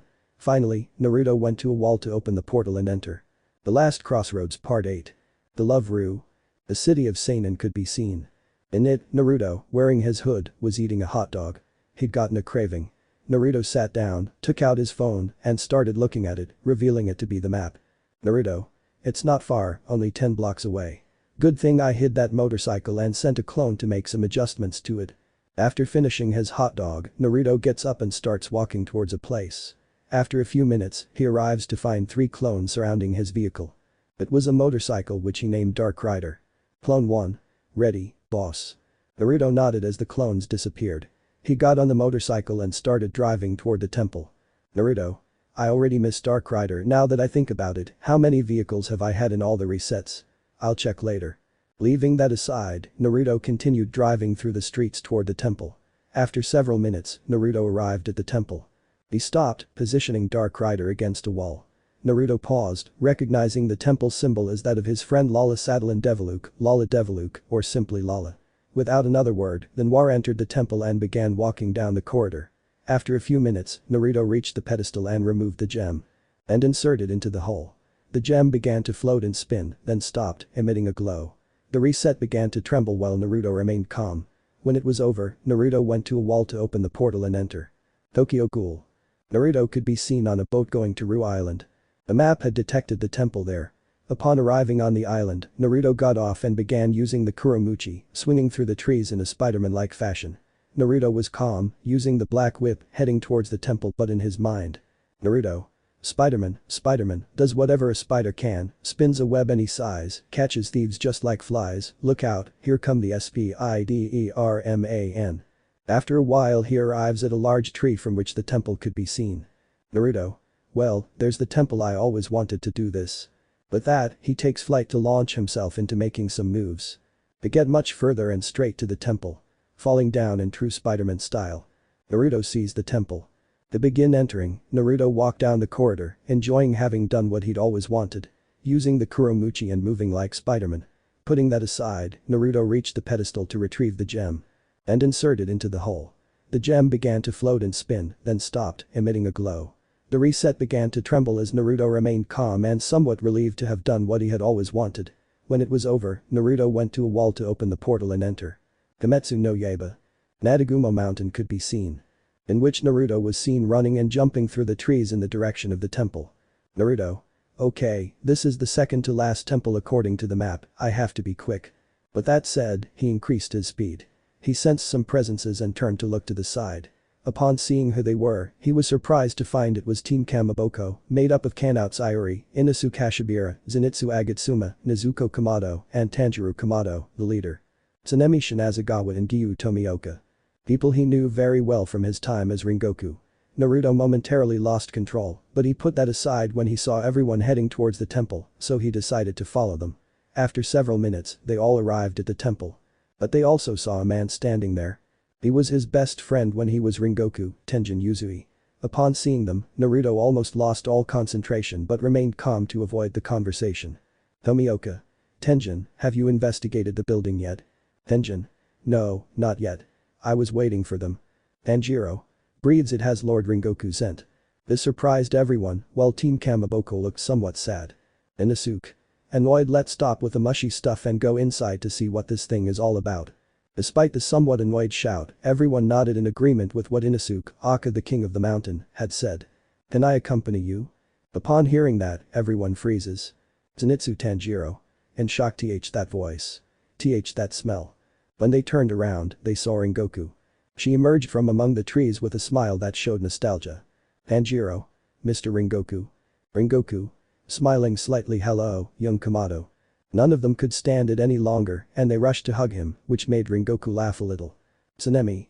But how the hell is it possible that you're alive? Rengoku. It's a very long story. Hanao. We have plenty of time. Rengoku nods and sits down, followed by the others. 3.5 hours later. Everyone could be seen eating some of the food Rengoku had while they finished processing everything the former flame pillar had said. Nezuko. That is very difficult to process. Rengoku. It's understandable, little one, and I'm glad you can speak again. Nezuko smiles in gratitude. Tenjin. I'd say that's a bad joke, but here you are alive. Inosuke. And not like a donut. Zenitsu. Annoyed Inosuke. Rengoku laughs at that, but then gets up. Tsunemi. So what now? Rengoku. I have to go to the temple to leave the gem. Kanao. Well, we came to find out about the temple, but now thanks to you we know what it was for. Rengoku nods, then the rest stand up and head towards the pedestal. As they pass through the temple, everyone except Rengoku looks curiously down the corridor. After a few moments, they reach the pedestal. Tenjin. The pedestal. Rengoku. That's right. But that said, take out the gem. To insert it into the hole. To everyone's surprise, they saw the gem begin to float and spin before stopping, emitting a glow. At that moment, the reset began to shake, causing everyone except Rengoku to try to hold on. Finally, Rengoku went to a wall to open the portal, further surprising everyone else. Rengoku. Don't worry, it will all end. I'm going to the last temple and we'll meet again. Everyone nods, then Rengoku enters the portal.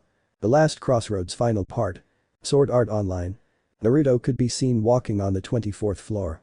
Searching for the last temple with the help of his map. Naruto. Good, the temple is getting closer and soon all the resets will be unified. That filled him with emotion. All his suffering was over. But he wanted everyone to experience what he had gone through, to know that his entire journey hadn't been in vain. Putting that aside, Naruto unleashed his imp wings and began to fly, searching his map for the temple. In this reset, he wouldn't use his semblance to avoid problems. Naruto took to the air, enjoying the place.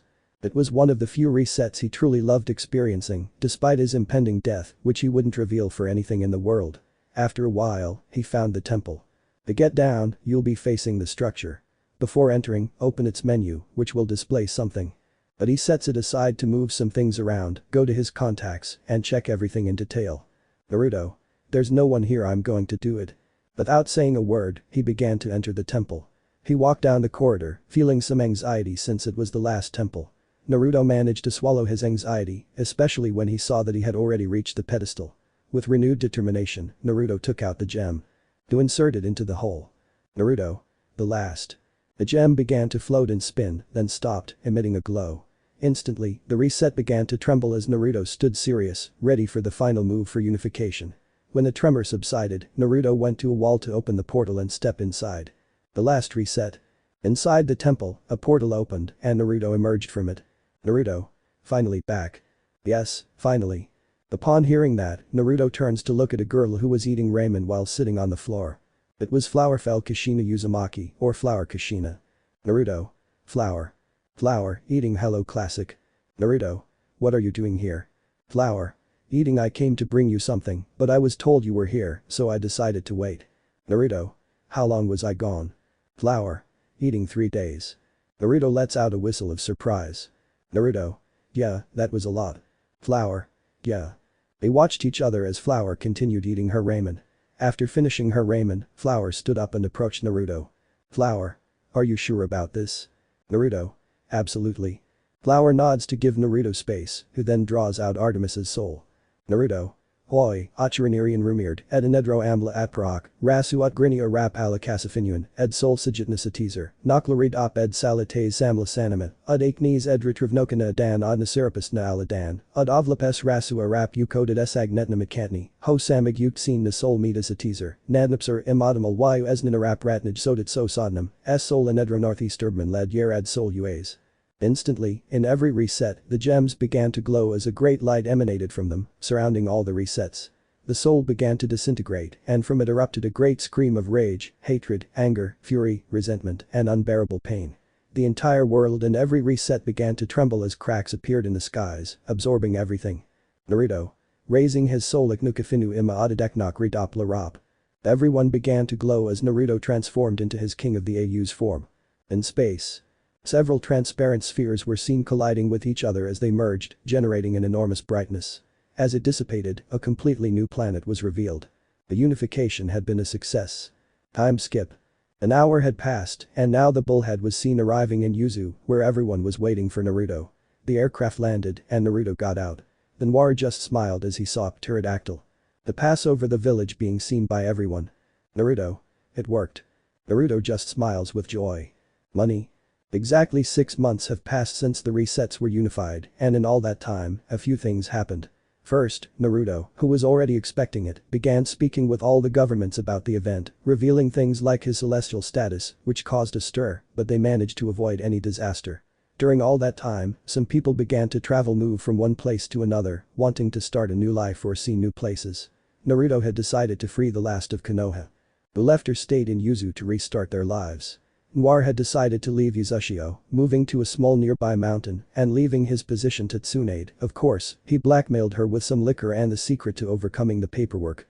Naruto also traveled a bit around the world, reuniting with some old acquaintances and some traders who knew that they were no longer rivals for Naruto. Even Zeno-sama knew it, but they both continued their friendly relationship. Of course. There were those who wanted to arrange relationships with several women for Naruto, but his partner's lovers clearly prevented this, even going so far as to issue death threats, which was attributed to pregnancy hormones. Clearly, Noir also didn't neglect his training and was even training some of his children to protect them. Currently, we see Naruto's house, which he teleported using Genjutsu, where he is in his living room checking some accounts. Naruto. Okay, this goes here and this goes here. You may not believe it, but spending so much time means you have to check your money every so often. Naruto. The rupee system that Menma told me about doesn't sound like a bad idea, but I'd have to look into it further, since I'd have to talk to some town that wants it. Naruto put down the papers to look up and sigh. His partner's lovers were resting while his children were outside playing or in the library reading. Hi Dad. Naruto turns to the left, seeing the person responsible for the greeting. Naruto. Hi Lilith. Lilith. What are you doing? Naruto. Well, checking some accounts to see how much money we have. Lilith nods, then looks around in various directions. Lilith. Hey Dad, I found something downstairs. Naruto raises an eyebrow, gets up, and walks, guided by the small half-dragon. After going downstairs and turning on the light, they both reach a wall and notice a circular door. Making Lilith see her father. Naruto. Wow, you found the safe. Lilith. What's in there? Naruto. Our money and money I got from the resets. Lilith. Can I see it? Naruto thought about it, nodded, and walked to the door. After all, he wouldn't use that money anymore, or maybe not for the time being. Naruto. Amuse don't cheat. Lilith turns around as she hears her father pressing some buttons, then clicking. Naruto. Ready. With that, Lilith turns around, finding her father opening the door. Inside, Lilith found a large amount of gold coins. This surprised her a little. Seeing the path, they both started walking along it, but Lilith stopped to pick up a coin. And examine her while being observed by her father. Naruto. That's gold. It's the currency of the underground and the underverse. The coin is made of pure gold, so it can be exchanged for more readily available money. Lilith. So there's a lot of gold here? Naruto. Actually, this room is made entirely of gold. Lilith. I see. What about the money from the other resets? Naruto chuckled at his daughter's curiosity, knowing full well that she was simply curious. Without a word, they both began walking along the path in one direction. After about 5 minutes, they reached a section with some sacks, which Naruto picked up and sat down on the ground, followed by his daughter. Naruto. Your brothers had already seen this, and you were the only one missing, but that was to be expected since you're not interested in many things. Lilith nodded, confirming it was true. After that brief exchange, Naruto opened a bag and took out some bills. And showed them to Lilith. Naruto. These are called dollars, they're the currency I got in the Max Steel and Ben 10 resets, and if you're wondering how I know, well, the map told me. Lilith nods as Naruto puts the bills away. Then War takes some bills from another bag. And coins. To see his daughter. Naruto. These are euros, it's French currency which I got in the miraculous reset. Lilith nods as Naruto puts away the bills and coins. Then he takes out some cards. To show them to her daughter. Naruto. These are lean, it's the tax currency from the RWBY reset. I plan to use them as the basis for a new type of money, but Menma's option is also good. Lilith nodded in understanding as Naruto put the cards away. Then Naruto took out some silver and gold coins. To show them to her daughter. Naruto. I got these coins during the Nanatsu no Taizai reset. Lilith. Why aren't they with the other coins? Naruto.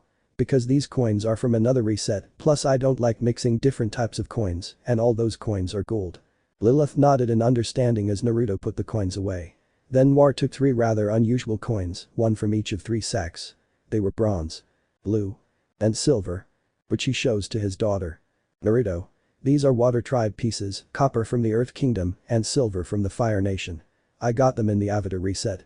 Lilith nodded, looking at the pieces with some curiosity. Elnoir put the pieces away and then took some bills from another bag. Which depicts Lilith. Naruto. These are Rim, you already know them since they are the currency here. Lilith nodded as she watched Naruto put the bills away. Then War took out some coins. To show them to the girl. Naruto. This is the sen, I got these coins in the Kimetsu no Yaiba reset when I was a demon hunter. Lilith nods as she looks at the coins her father keeps. Then Naruto takes some small green crystals from another bag. Which he shows to his daughter. Naruto. This is a Taiden, it's the alien coin I got in the Ben 10 reset. Lilith picks up a typhoon to look at it with more curiosity and attention. Naruto. You can keep it, I have no problem with that. Lilith. Thank you. With that, he tucked the Taiden into his clothes while Naruto moved to another bag. Then he pulled out more bills from that bag. And coins. Which he shows to his daughter. Naruto. These are yen, and I got them from various resets. Lilith. Which resets, Dad? Naruto. Well, those are the Power Rangers, My Hero Academia, High School DxD, Dinosaur King, Could Capture Sakura, To Love Ru, and Tokyo Ghoul resets. Lilith was surprised by what she had heard. It seemed that yen was the currency he had most often. Naruto put away the bills and coins, then took another bag and opened it. And showed the interior to her daughter. Naruto. These are eared, they're the currency in Alo, and I got them during the Sword Art Online reset. Lilith. They have a nice design. Naruto. Yeah, I thought about that too. Naruto simply closes the bag to put it somewhere else. Then he picks up the last bag, opens it, and takes out some bills. Which he shows to his daughter. Naruto. And these are Zeni, they're the currency from the Dragon Ball reset. Lilith. Are these all of them? Naruto. Yep, they're all the types of currency I got in the old resets. Lilith. And there weren't any coins in the other resets. Naruto. No, in the Amazing Digital Circus reset there was no money, and in the Murder Drones reset they paid us with stupid pens. Lilith. How stupid is that? Naruto. Putting away the bags I know, but our old boss was crazy about those pens. Lilith nods. Naruto. Well, let's get out of here. I have to finish checking those accounts. Lilith nods for them both to leave the enormous safe. Lilith. Now that I think about it, Dad, sees Naruto, don't you have the coin that Mama Hestia was talking about? Naruto. The drachmas. Lilith nods. Naruto. Of course I have one. With that, he takes some gold and silver drachmas out of his pocket. To show them to his daughter. Naruto. These are drachmas. The silver ones are of lesser value, and the gold ones are of greater value. Lilith. What's each one used for? Naruto. I'm not entirely sure since I haven't had time to analyze them, but what I do know is that the gold ones are used to ask the gods for small favors and or to pay Charon. Lilith. Who's Charon? Naruto. I'll tell you later. Lilith nods and they both leave to go about their business. Vehicles Part 1. 1 month had passed and now Kaid, the son of Naruto and Kaneko, could be seen eating cereal for breakfast while watching a little television. Along with his brothers who were also having breakfast. Lilith. What are we watching? Ari. I don't know, asked Kaid. Lilith. What are we watching, Kaid? Kaid. No idea, I just put the channel on for no reason. The children continued eating when Hitomi arrived, her 7-month pregnancy becoming noticeable. Hitomi. Good morning, children. Ari. Hi, Mom, would you like me to make you something? Hitomi. Please. Ari gets up to start making him a quick breakfast. Hitomi. And her father? Iri. Thoughtful. I think I saw him go downstairs, but I don't think he went to the safe. Hitomi. Sighs. I think I know where her father went. Ari. Arriving with breakfast, is it something to be angry about? Hitomi. Not really, but it is a little frustrating, although I understand, he's preparing that to store them. The children looked at each other with curiosity and confusion while Hitomi ate breakfast. Time skip. The children could be seen standing in front of a door which led to the place Hitomi had told them about. Naruto. Ready? Baruko. Yes, Ani-chan. Naruto almost cried with joy when he heard his little twin sister call him that. Without further ado, the group of 10 children opened the door and began walking down the hallway, but not before Ryu closed it behind them. As they walked, they grew a little nervous about what their father would do when he saw them there. They all calmed down and left the hallway, finding themselves in a vast space. Which surprised them because of its size. The children entered the garage and were amazed by the enormous space. Ellen. Hey, look. Upon hearing that, everyone goes with her to find a space where a sign said hoverboard. Iri. Hoverboard. Ari. It's a flying skateboard in Spanish. Iri nods as Ichigo approaches to pull out a V1 hoverboard. And start checking it out. Out of curiosity, Ichigo drops it, leaving the skateboard suspended in the air. The children were surprised and took out their hoverboard V2s. Hoverboard V3. And the hoverboard X321. The latter being the one that caught their attention the most. The children looked at the boards, but then they looked at each other. Ellen. Does anyone know how to use these things? They all looked at her to see her and denied. Ellen. Damn, should we use them? Everyone looks at the hoverboards and nods. Iri. But how will we divide ourselves? Everyone started thinking when Boruto bumped his fist against his palm. Boruto. I know how, Ari and I in the cafe, Ellen and Iri in the green and black one, Kaid and Ryu in the green and white one, Baruko, Hima and Ichigo in the square, Lilith will most likely use her wings. Lilith. Indeed. The children looked at each other, then at their only older brother, nodding in agreement. With that said, they climbed onto the hoverboards and, after some trial and error, began to glide through the air. They started off smoothly, but once they found their rhythm, they began to have fun, performing tricks followed by Lilith, who had her dragon wings. Ahem. Upon hearing that, everyone stopped abruptly to look at Naruto, who was wearing a mechanic's outfit, standing there watching the children. Naruto. A little scared old man. Naruto. Can you tell me what you're doing? Naruto. Nervous. Well. Naruto sighs and chuckles a little. Naruto. I'm not angry, the truth is that seeing them like this reminds me of the first time I rode a hoverboard. The children sigh with relief when they see that their father wasn't angry, but then Ari notices something. Ari. Dad, what's that about? Naruto turns to look at a helicopter. That was there. Naruto. Oh, it's the Stormfire helicopter. The children get off their hoverboards to approach the helicopter. Baruko. It looks great. Naruto. I know, it was kind of difficult, but I managed to keep the helicopter. Kaid. Curious, do you have any other vehicles? Naruto. Of course I do, although most of them are from when I was Max Steel, but they're just minor details. Temawari. Can we see them? Naruto. Actually, I was planning to, so follow me. The children begin to follow Naruto to see the other vehicles, surprised by the number of them. Ryu. How many are there? Naruto.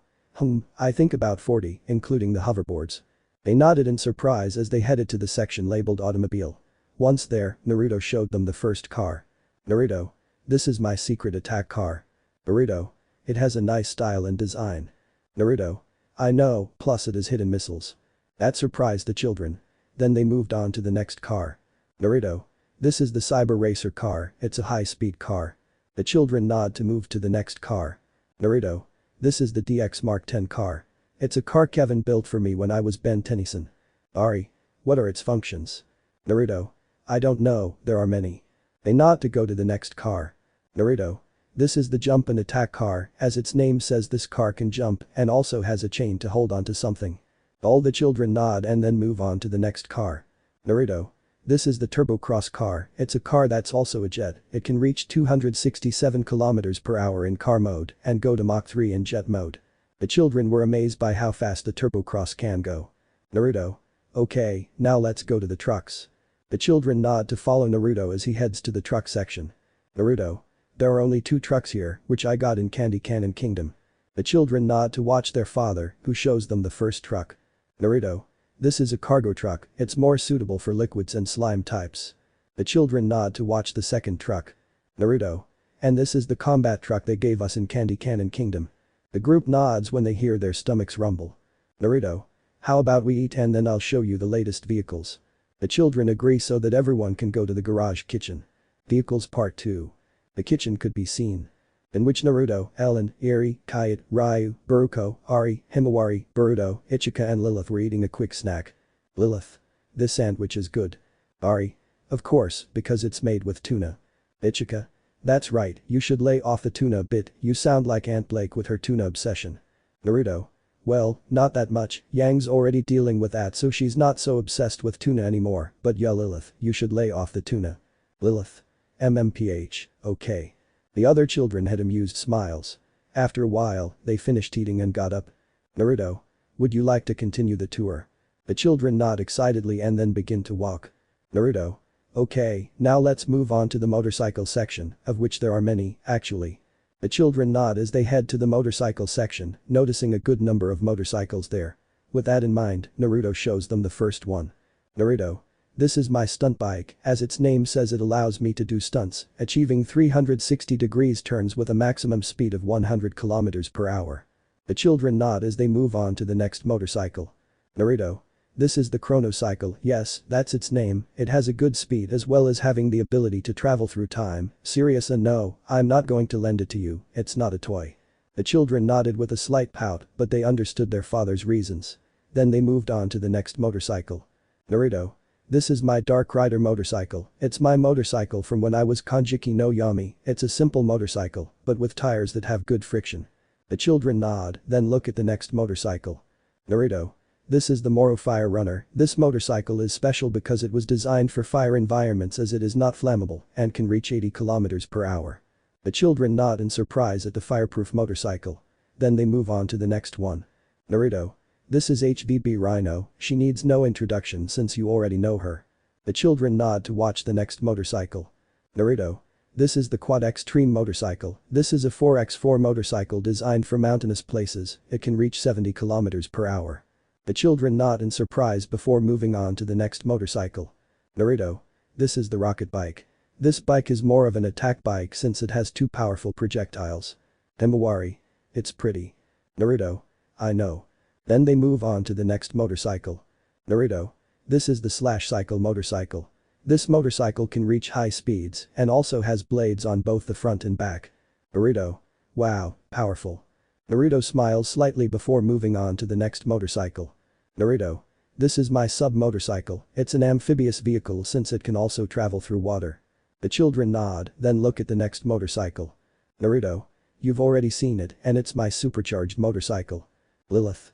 That's right, father, we've already seen it. Naruto nods, then they all go to the next motorcycle. Naruto. This is my speed tank motorcycle, it is characterized more by its speed and agility. They all nod and then move on to the next motorcycle. Naruto. And this is my latest motorcycle, it's the Tennessee Speed, it's the base for the Chronocycle only without the ability to travel through time. The children nod and then go to the section that said ship. Naruto. These are the ships I have used and own. The children nod, paying no attention to the first ship.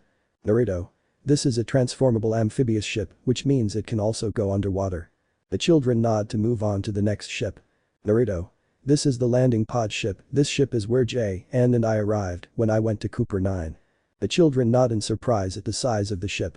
Then they move on to the next one. Naruto. This is my spy submarine ship, which means it can only be used underwater. The children nod to watch the next ship. Ignore the Max Steel toy. Naruto. Now the last ship, my turbojet, and it's one of the fastest ships I own. The children nod when Ryu thinks about something. Ryu. And you don't own any kind of airplane, Dad. Naruto. Nope, not those. Ryu nods when Eri notices something. Eri. What's that, Dad? Upon hearing that, everyone notices some kind of motorcycles. That were somewhat far away. Naruto. Oh, those are gliders, they're a kind of motorcycle that works on both land and air. They're new designs I made to show off in the Underverse, inspired by my own glider. Naruto points to the side so the children can't see the Naruto glider. Noticing that they were very similar. Ari. Why yellow? Naruto. It was my old hair color. Ari nods as Naruto puts his things on the table. Naruto. I can call it a day for today, let's go back upstairs, come on kids. With that, everyone starts to leave the garage, turning off their lights. OP system. 5 months had passed since the previous chapter, and the scene now showed Naruto, Menma, and Mito in a bullhead van, heading to an unknown location. Naruto was reading a book, but noticed how nervous and anxious his sibling spouses were. Naruto. Relax, nothing's going to happen to them. Mito. Sorry, but try to understand us, there are children who were just born, they're just babies, aren't you worried? Naruto. I am, but I'm trying to stay calm. Menma. We understand, but you know, it's not easy being a mother, and it's still hard for me to say it and admit it. Mito and Naruto laughed a little when they heard that. Menma. To Naruto, at some point you should experience pregnancy and motherhood. I mean, since you have your adaptation Kekkei Genkai, that means you can probably get pregnant too. Naruto. No thanks, I prefer to remain the seam rather than the yolk.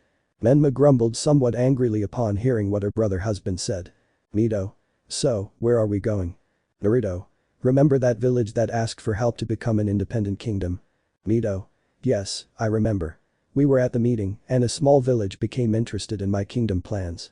Naruto. Well, I've been sending building materials and clones there to help them. The kingdom is almost finished, but there's one thing missing. Mito. Wow, that was fast. But what is it that's missing? Naruto. The monetary system. Mito made a small grimace. She knew what that was, but unfortunately she wasn't very good with numbers. They lost her when they combined letters and numbers in operations. She'd leave that to Naruto. Mito. I understand that. So, we're going to create the monetary system there? Naruto. That's right, but this is where Menma comes in. Mito. Sees Menma really? Menma. That's right. What we're going to do is bring the monetary system I created, the rupees. He pulls a crystal out of his pants. To show it. Menma. This is a crystal rupee, it has no value or anything, it only shows the shape of the coin. Myth approaches to examine the rupee. Mito. It has a good design, so the boxes we're bringing in the bullhead are. Menma. That's right, they're rupees that we'll give to the kingdom so they can have their monetary system. Naruto. I've been analyzing everything, and the truth is that these rupees are a new acquisition. Mito nods, still looking at the glass. Mito. What are the amounts that will be used in rupees? Menma. Putting away the crystal, you'll have to wait to see it until we arrive. Naruto. Looking out a window which isn't long. The two boys approach to see the kingdom. Noticing how big it was. Naruto. Welcome to Hyrule. Time skip. The bullhead was seen landing near the gates of Hyrule, then the airship's hatch opened and the brother-husband trio emerged. The boys were greeted by a man. And a girl. They were King Rome and his daughter Princess Zelda. Rome. Extends his hand. It's a pleasure to see you again, Lord Naruto. Naruto. Shakes Rome's hand. The pleasure is all mine, King Rome. Pulls back from the greeting. I see you've managed to finish and familiarize yourselves with the kingdom. Rome. That's right, and it's all thanks to you. Looks at the two of them. And I suppose these are your partners, aren't they? Mito. Indeed, I'm Mito Uzumaki of Noire Dreemurr, and this is Menma Bifrong of Noire Dreemurr. Menma. It's a pleasure. Rome. A pleasure, and this is my daughter Zelda. Zelda. Bowing. It's a pleasure to see you, Lord Naruto, Lord Menma, and Lady Mito. Naruto. Menma. Mito. It's a pleasure. After the introductions, the group began walking towards the castle, greeted by all the inhabitants. After several minutes, they arrived at the castle, entered, and went to the conference room. Rome. Is it possible for my daughter to stay? It's so she can also know what we'll be talking about. Naruto. Only if she agrees. Zelda. Don't worry, I'll be fine here. Naruto nods, then the five of them sit around a table. Naruto. Alright, let's begin. As you may recall, a year ago you came to us seeking help to create a kingdom so your people could live in peace. Rome. Nodding slightly. That's right, Lord Naruto, and thank you again for your help. Naruto nods with a small smile as Rome looks at Mito. Rome. Thanks a lot for the plans, Lady Mito. Mito nods with a small smile, still grateful for having changed so long ago. Naruto. And as you know, they need a monetary system. Rome. Nodding slightly. Indeed, Lord Naruto. Naruto. Well then, allow Menma to explain the monetary system he created. Rome nods, then Menma takes out some rupees of different colors, attracting the attention of the king and the princess. Menma. These are called rupees, it's the monetary system I'm offering you for the kingdom of Hyrule. Zelda picked up the crystal rupee to examine it closely and then looked at the other rupees. Rome. They're a good option, actually. Zelda. Shows the crystal rupee. Does this rupee also have value? Menma. Taking the rupee. Sorry, little one, but no, it doesn't have value. It's just to see what rupees look like. Menma decides to put the rupee in his pants and then turn his attention back to the meeting. Menma. So, would you like to know the value of each rupee? Rome. Okay. Menma nods to point to the green rupee. Menma. This rupee is the basic one and will have a value of 1, this will be the most common rupee. Rome nods, looking at the rupee, while Zelda looks at the others with curiosity. Menma puts down the green rupee and then picks up the blue rupee. Menma. This rupee will have a value of 5. Because of the quantity of this type of rupee that were created, they are common. Zelda. Excuse me for interrupting, but why did you classify them as common and basic? Menma. Because of the monetary value. That's why they are divided into most common, common, uncommon, rare, and extremely rare. Zelda nods, now understanding the reason, while Rome watches intently. Menma takes the golden rupee. Menma. This rupee will have a value of 10 and will also be a common one. The king nods as Menma puts down that rupee to take the red rupee. Menma. This rupee will be worth 20 and will be uncommon. Zelda. It's pretty. Menma. Thank you. Menma leaves the rupee to take the pink rupee.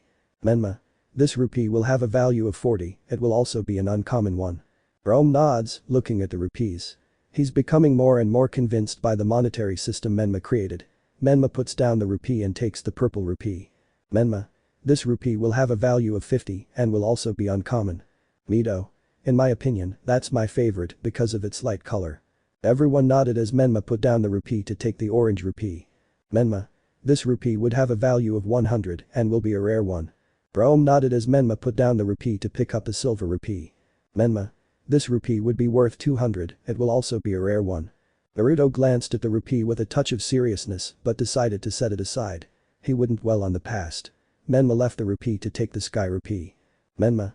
This rupee will have a value of 500 and will also be a rare one. Rome nodded as Zelda was captivated by the rupee.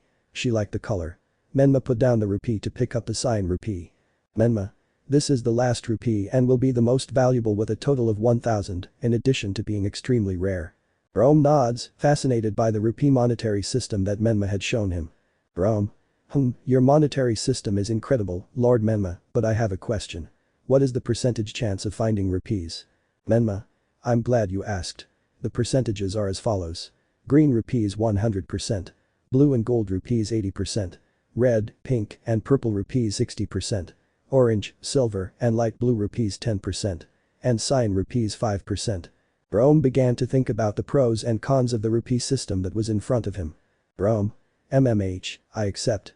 Menma smiles slightly as she shakes hands with Rome. Time skip.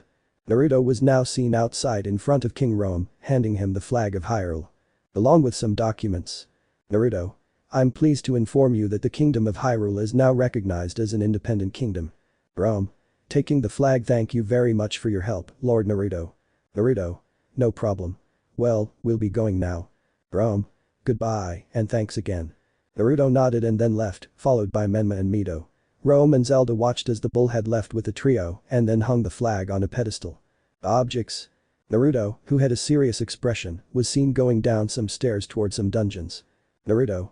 I have to do this alone, I have to hide these things. Naruto manages to reach the dungeons and begins walking deeper inside. After an hour, he arrives at a trophy room with several empty pedestals. Without hesitation, Naruto takes off his backpack, opens it, and reaches inside. After a few seconds, Naruto pulls out a box, which, when opened, reveals a helmet. He was the only quirk amplifier. Naruto. It's a good thing I forced Dr. Shield to give me this, it's better in my hands. Without thinking twice, Naruto puts the object on the pedestal and places his hand on the same pedestal. Naruto. Garasutan. Armored glass dome. With that, a dome forms around the object, enclosing it.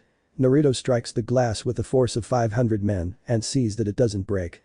Not even a crack forms. Naruto. Perfect. Naruto goes to another pedestal to take a crucifix out of his backpack. And put it in the same place. Naruto. Everyone, even the descendants, will have the antivirus in case another solver appears.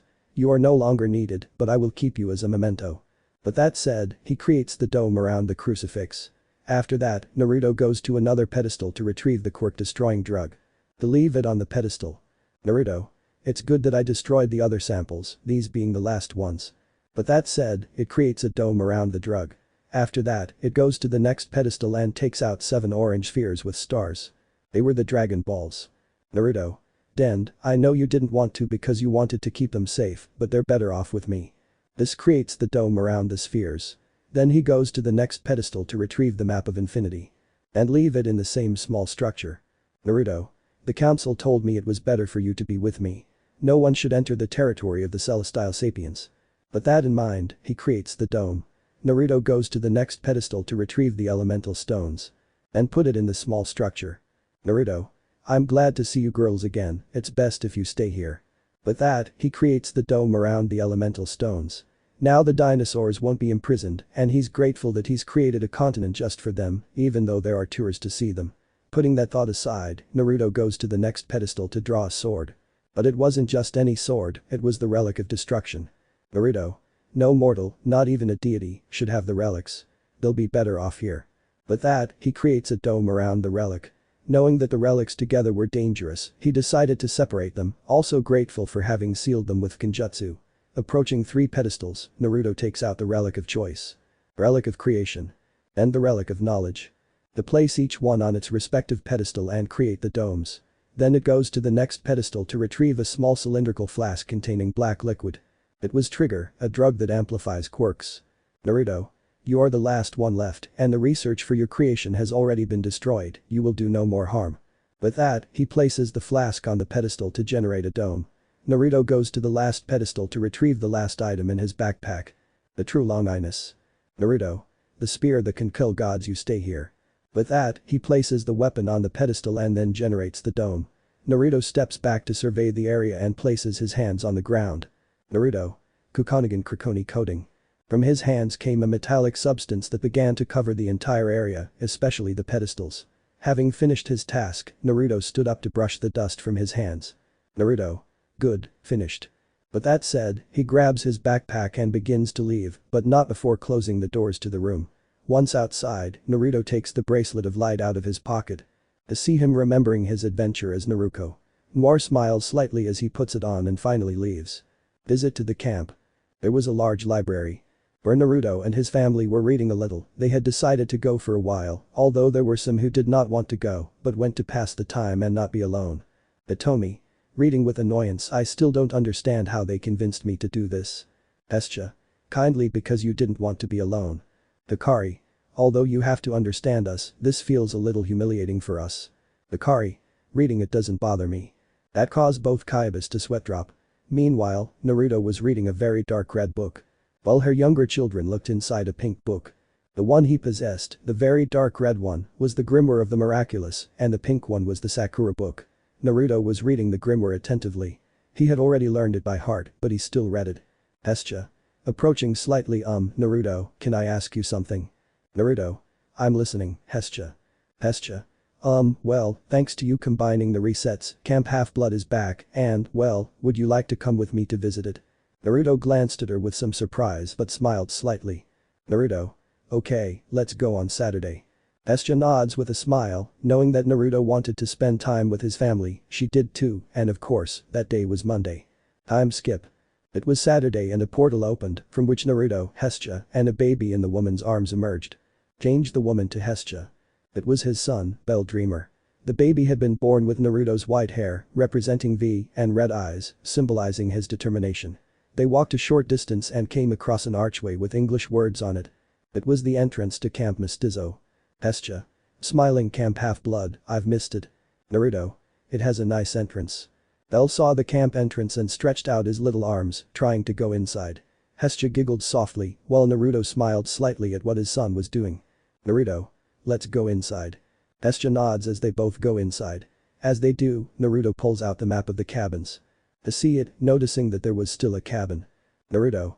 Hestia, why is the Artemis cabin still there? Hestia. Cabin 8 remained there because someone is living in it and thanks to the fusion they were resurrected. This caught Naruto's attention and he wondered who his wife was talking about. After a while, they went inside, noticing the enormous forest that surrounded them. Making Naruto look around. Naruto. It's beautiful. Hestia. Laughs a little. I knew you'd like it. I'm aware you love nature. Did you really think we wouldn't notice you built a house on a small mountain to be close to nature but still maintain contact with the city? Naruto blushed slightly upon hearing that, as it was true. He loved nature. Just then, the small family was surrounded by the other camp members. Everyone. Kneeling. It's a pleasure to see you, Lady Hestia, Lord Naruto. Naruto had to suppress a slight grimace of discomfort. He disliked being called with the suffix Lord. Just then, a centaur with an air of experience approached them. It was Chiron, also known as the trainer of heroes. Chiron, it's a pleasure to see you, Lady Hestia. Hestia. Kindly hello, Chiron, it's been a while. Chiron nods to look at Naruto and the baby. Chiron. I suppose you're Naruto, right? Naruto. Indeed. Chiron. Sees the baby. And who is this little one? Hestia. He's Bell Dreemurr, he's my son with Naruto. That surprised everyone, but then Chiron smiled. Chiron. I see, congratulations to both of you. Hestia and Naruto nod when Hestia remembers something. Hestia. Is she awake yet? Chiron. Yes, she's awake, although I don't know how they'll react to seeing their companion. That confused them both, but Naruto felt that there was someone he didn't like at all. 5 minutes later. The family was standing in front of cabin 8. Ready to see who's waiting for them. Naruto. I have a bad feeling. This worried Hestia a little, but she sighed and knocked on the door. She had Bell asleep on her back, dangling in an elastic sling. After a few seconds, a girl came out, surprising Naruto. Ignore the silver tiara. Here is O Nightshade. Zo. Lady Hestia. At that moment Zo sees Naruto, causing their eyes to meet. Zo. Surprised Naruto. Naruto. Zo. Then someone comes out from behind Zo, making Naruto extremely surprised. It was X-Geister. Naruto. Angry X-Geister. Without thinking, Naruto generates a Mitten in his right hand. Rasen Shuriken. And in his left hand a Hikaten Rasen Shuriken. To get ready. That action surprised everyone, but X-Geister remained calm. X-Geister, hello Naruto. Naruto. With Venom no hello here, what are you doing here? X-Geister. I understand your annoyance, but I'm not in the mood to fight, especially since my time is limited. Naruto. Confused. What are you talking about? X-Geister. I'm just saying I have up to 1 year to train this girl. Zo. Annoyed. I'm not a girl. X-Geister. Yes, you are. Zo clicked her tongue as Naruto dispelled his Rasen Shurikens, having failed to detect any lies. Naruto. Okay, but if you do something bad. El Noir Genera on Karaiten Chidori. To take a serious look. Naruto. This will be going through your chest, is that clear? X-Geister nods without flinching, causing the Noir to deactivate his Chidori. Naruto.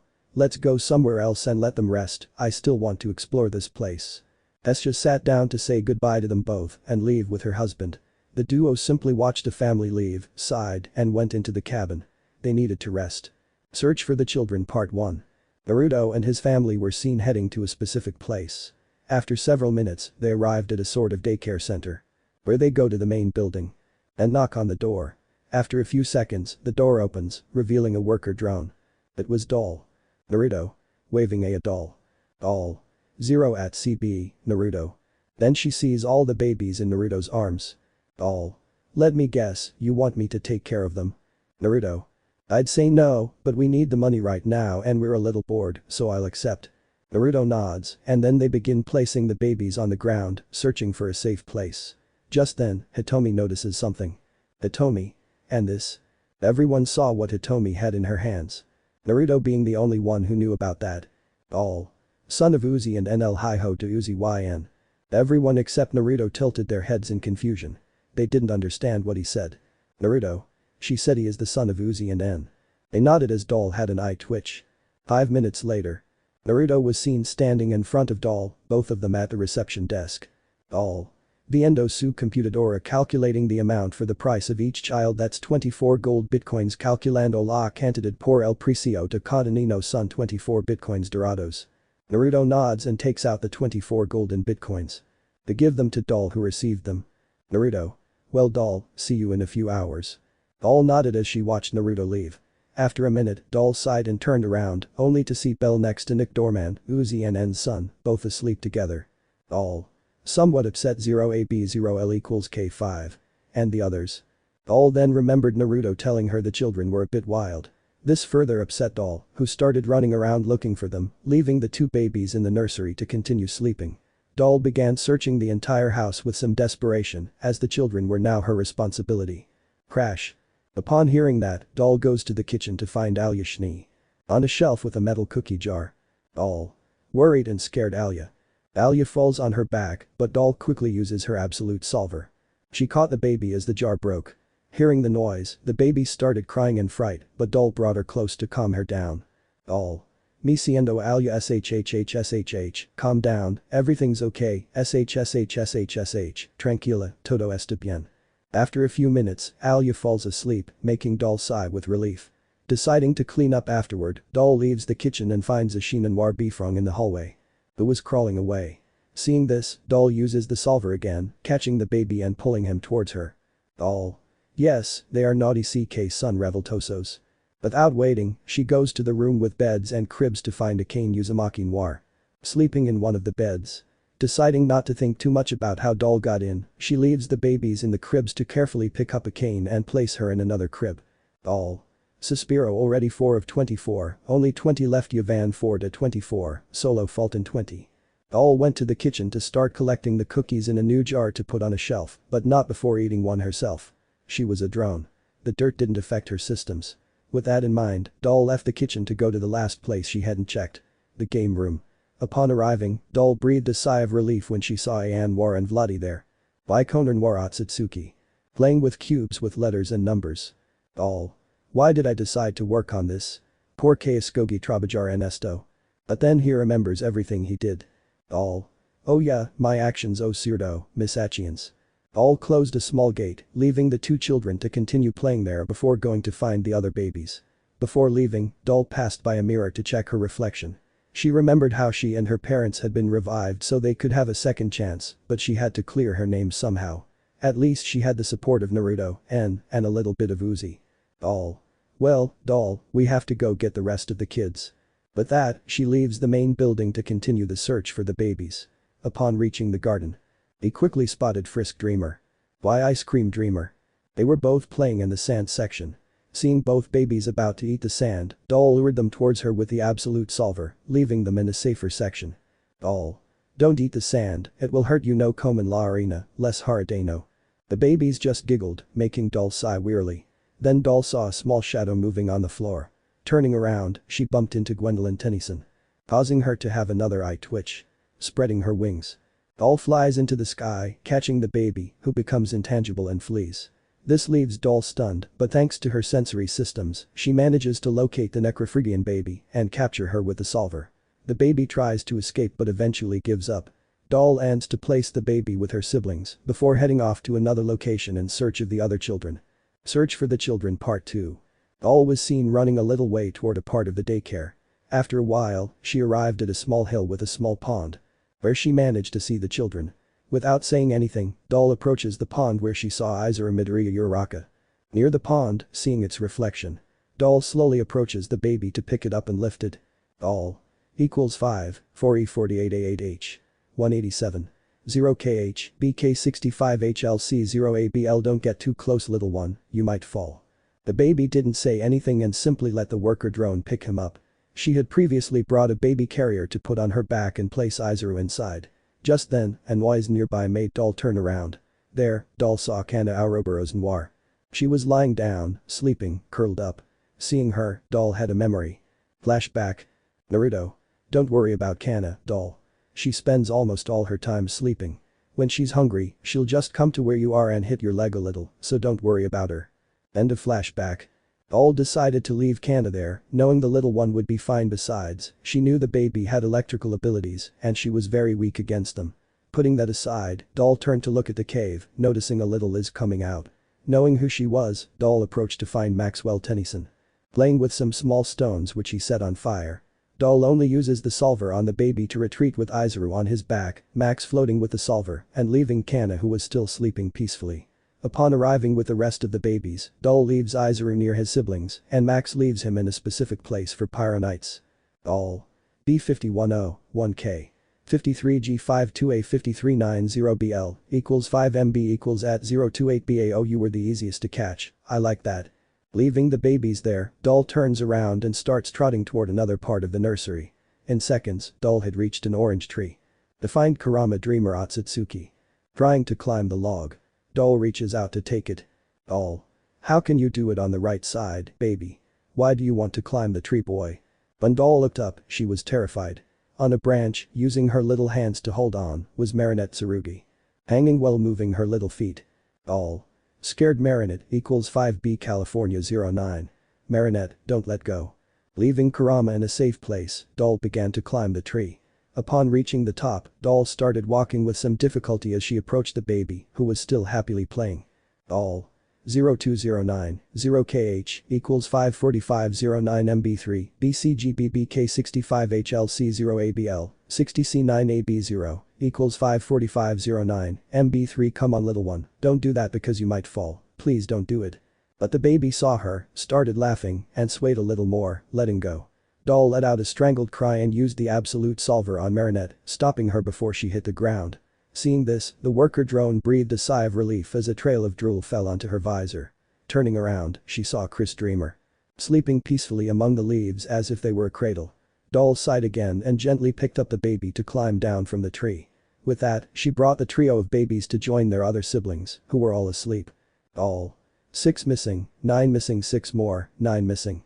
Using her radar, Doll detects that other babies are nearby, so she runs off in the direction of the green tree. Finding babies there sleeping. Seeing that they were asleep on the floor and safe, Doll simply approached the children, recognizing them instantly. They were Naruto Otsutsuki Dreemurr, Penelope Dreemurr, and Sakura Dodauji Kinomoto. The three of them sleeping curled up together in a ball. Seeing them there, Doll just teleports away. And then reappear with a stroller for 3 babies. Using the doll object, she begins to pick up the babies and place them in the stroller. Doll starts walking towards the babies, finding them sucking on some milk she left for them. Just then, the doorbell rings. Hearing this, Doll goes to the entrance to open the door, finding another drone. It was her friend Lizzie. Lizzie. Happy hello, Doll. Doll. Add 825B, 8778. Hello, Lizzie. Lizzie. What is my dear bestie doing? Doll. At 01B00, 0 at CBAB028. A28045B59A equals 9, GB1K equals 8H83COBLA8288 0 at B equals 5 at 08 working. Naruto left me his children to go out with his partners. Lizzie. Oh, I understand, can I come in? Doll simply steps aside, letting Lizzie enter, and then closes the door. Lizzie turns to the room with the beds and cribs to see Drone's pill, recognizing it as En and Uzi's son. Lizzie. Do you want me to help you? Doll. Please, I need 6 babies. Lizzie. And did he pay you well? Doll simply nods, then both drones go to look for the other babies. Search for the children Part 3. Doll and Lizzie were seen leaving the main building to find the babies still asleep. Lizzie. Entrances at Don Vamos-Zahara. Doll. Since there are already 2 of us and 2 buildings left, we will split up, you go to the farm, and I will go to the tavern como ya somos 2, y nos cuidan 2 edificios nos dividiremos, 2 via la granja y yo la taberna. Lizzie. Okay. With that, the 2 separate to go to their respective buildings. On Lizzie. She was walking while looking at her phone, then she arrived at the farm. Causing her to put her phone away for the time being. Lizzie enters the farm and finds several crates full of crops. Lizzie. I still don't understand why they grow this. Oh right, babies aren't drones. Then he starts walking around, looking everywhere for babies. That's when he sees Stanford Pine's Dreemurr. Sucking on a tomato over a box full of them. Lizzie. Thanks Doll for helping me with this. With that in mind, he activates his absolute solver. To levitate Stanford, who wouldn't stop sucking the tomato. Lizzie couldn't help but think about having a baby herself, but she pushed that thought aside to continue searching for babies. Then, on a haystack, she saw Shirayuki Noir Tauju. Sleeping like a kitten. Carefully, Lizzie picks up Shirayuki and carries her away in her arms. Lizzie. Is there anyone else? Lizzie uses her radar to realize that there are no other babies left on the farm. With that in mind, Lizzie leaves to go to the other babies, where, upon arriving, she leaves the 2 babies she had found. Crash.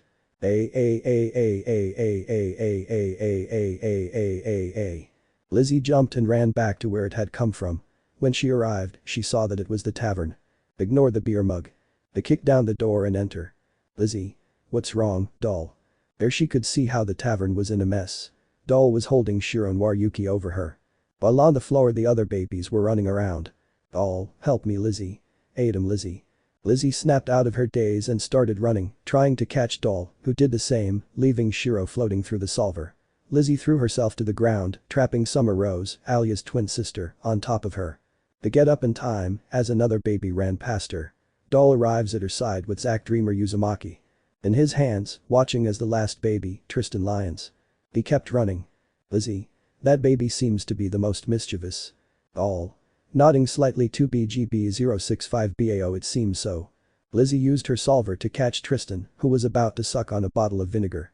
Seeing this, they both sighed in relief and left, taking the 4 babies with them. After a few minutes, they returned to the other babies, who were just waking up. Lizzie. Mission accomplished, the babies are safe. Doll. That's right. With that, they take the babies to the play area to leave them there playing, and also give milk to the babies who had not yet eaten. Talk talk talk. Upon hearing that, they both looked towards the entrance. When they opened the door, they found Alexei and Eva. Doll's parents. Alexei. How are you, punk? How's work going? Doll. Tiresome. Eva. Descuida Doll, CK2 Suerte Ira Mejorando. Doll. I hope so, mama. Without saying anything, Doll lets them pass to see Lizzie looking at her phone. Eva. Hola Lizzie. Lizzie. Dejando on poco el telefono hola mama to Doll.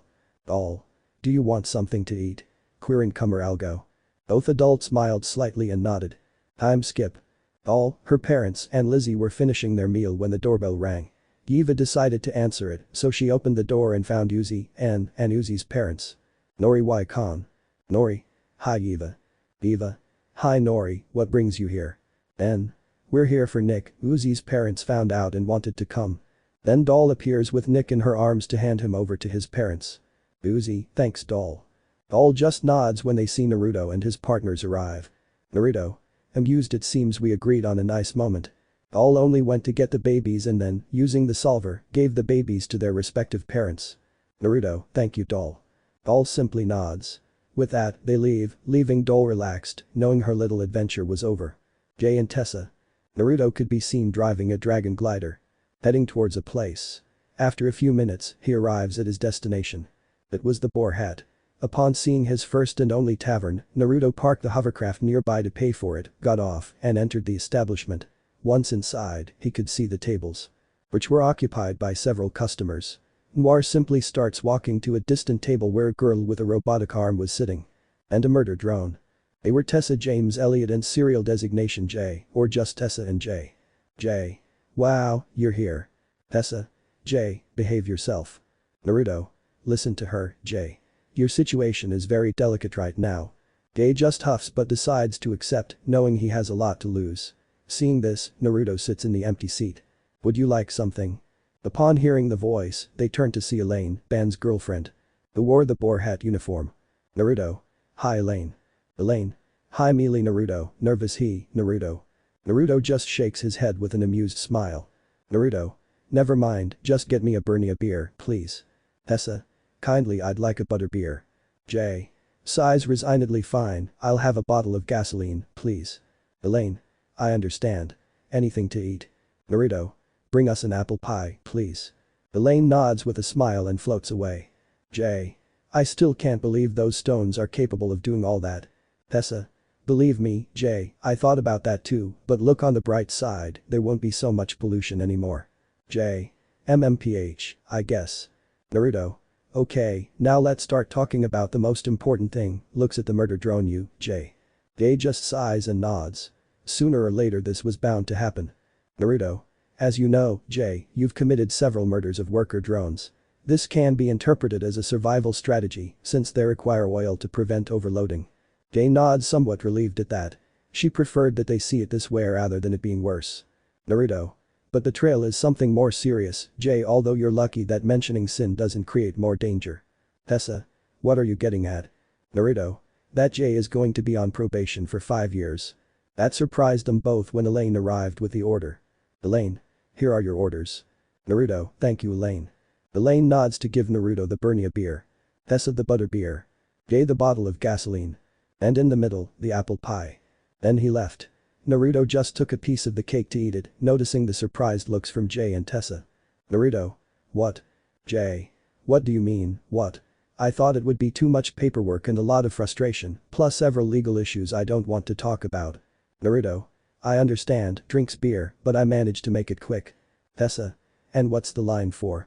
Naruto turns to look at his murder drone tail, which was charged with Anmitan. While moving somewhat lazily. Naruto. Takes a slice of cake. Let's just use it as a little precaution in case Jay doesn't want to cooperate. Tessa. At least it's not that Sankaton guy, right? Naruto, eating his piece, nodded while Jay felt a slight shiver. He knew what that element was and knew it was something far more painful for robots and/or drones. Putting that aside, they continued drinking a little more while Tessa and Naruto ate the apple pie. Tessa. Now that I think about it, I've been thinking about something, and that is, how did you manage to revive me? Naruto remained silent, remembering how he found Tessa's skin with metallic residue from Sin, and then used that to revive the girl simply by building her a metal arm. Naruto. It's better if you don't know. Tessa nodded, confused, not knowing why she'd had a chill. Putting that aside, they decided to continue drinking while eating the cake, talking a little more about Jay. After a while, the three of them finished, with Tessa paying in dollars and Jay in silver bitcoins. And Naruto with silver coins. With that, the three of them leave the shop to get some fresh air. Naruto. Okay Jay, as you know you're in probation now. If they find out you're willing to change, they'll let you go free, but if not, you'll have to be locked up. Do we agree? Jay nods and then leaves with Tessa, who is sober enough to drive. Naruto is also sober, so he gets into his dragon glider and starts driving back home. End of the road. Naruto, 29, could be seen. Tending a small garden of blue spider lilies. Accompanied by Beatrice Noire, 10 years old. Her daughter with Jay and Black Xiaolong Belladonna. His nephew, through his sister Yang and his friend Blake. Seeing Beatrice, Noire remembers that when he and Jay conceived her, he wanted to name her after his mother, Betty, while Jay wanted something a bit more formal, so they decided on Beatrice. It was something that suited them both and that they both wanted. Putting that aside, Naruto decided to finish what he wanted to say. Naruto. And that's how your mother and I got together, and you know the rest. Beatrice. Wow, so year after all that, you and mom started that relationship. Naruto. Indeed, even if you had seen the others, they were shocked, especially regarding Jay. Beatrice lets out a small laugh as Black smiles amusedly. Black. You know what? Looks around, this place is beautiful.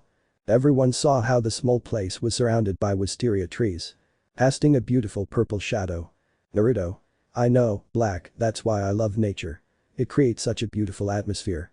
Beatrice. I know, Dad, I love all of this too. At that moment, Black notices something and approaches. Black. Hey man, can I take some of these? Naruto turns around to see that Black was pointing at a white dragon bush. Which was near other planted ones. Naruto. Sure, I know Blake likes tea so I have no problem. Black smiled gratefully as he began picking a few flowers and putting them in his jacket. Once he'd finished, the trio started walking toward the house, enjoying the walk and the fresh air. They came to a moon peach tree. Take one for each person. And resume the walk while enjoying the fruit. Black. To his cousin, I still wonder how you can eat organic food. Beatrice. Don't overthink it, it's probably thanks to my dad's organic gene. Black. I see, that was kind of disturbing. Beatrice. Tell me about it, they had to explain it to me in simple terms. Naruto laughed nervously, since both he and Jay had been discussing that theory and it had left their daughter somewhat disturbed. Just then, they arrived home. Causing Naruto to drop on the ground a sack of blue spider lilies that he had filled with the flowers to make food. Naruto. Do you want to stay for lunch? Black. Sorry, man, but I'm not hungry. Naruto nods as someone arrives, causing the three of them to look and find an 11-year-old boy. It was Bo, the son of a worker drone named Alice. Upon seeing Bo, the Redeed blushed slightly, causing Naruto and Black to become serious. Oh. It's a pleasure, Mr. Naruto. Well, I'd like to ask your permission to go for a walk with your daughter. Beatrice blushed even more while Black and Naruto remained very serious. Naruto. Okay, but be clear about something. With that, he pulls out his murder drone tail with Sankaton element. The point at the child who became somewhat nervous. Naruto. Very serious, I hear you did something bad to her and you won't tell anyone, okay? Bo nods somewhat fearfully, then he and Beatrice leave. Black. I'm watching them, dude. Naruto. Okay, kid. Black nodded and began to stealthily follow the couple. Naruto remained serious, then sighed, picked up his jacket and went inside. Time skip. It was night and Naruto was sitting in a tree looking at the stars. Suddenly, Naruto opened a portal from the gate of Babylon and pulled out an acoustic guitar. And start fine-tuning it. Naruto. Tuning the guitar, it's been a while since I've done this. And it was true. Ever since his curse began, he had stopped playing the guitar.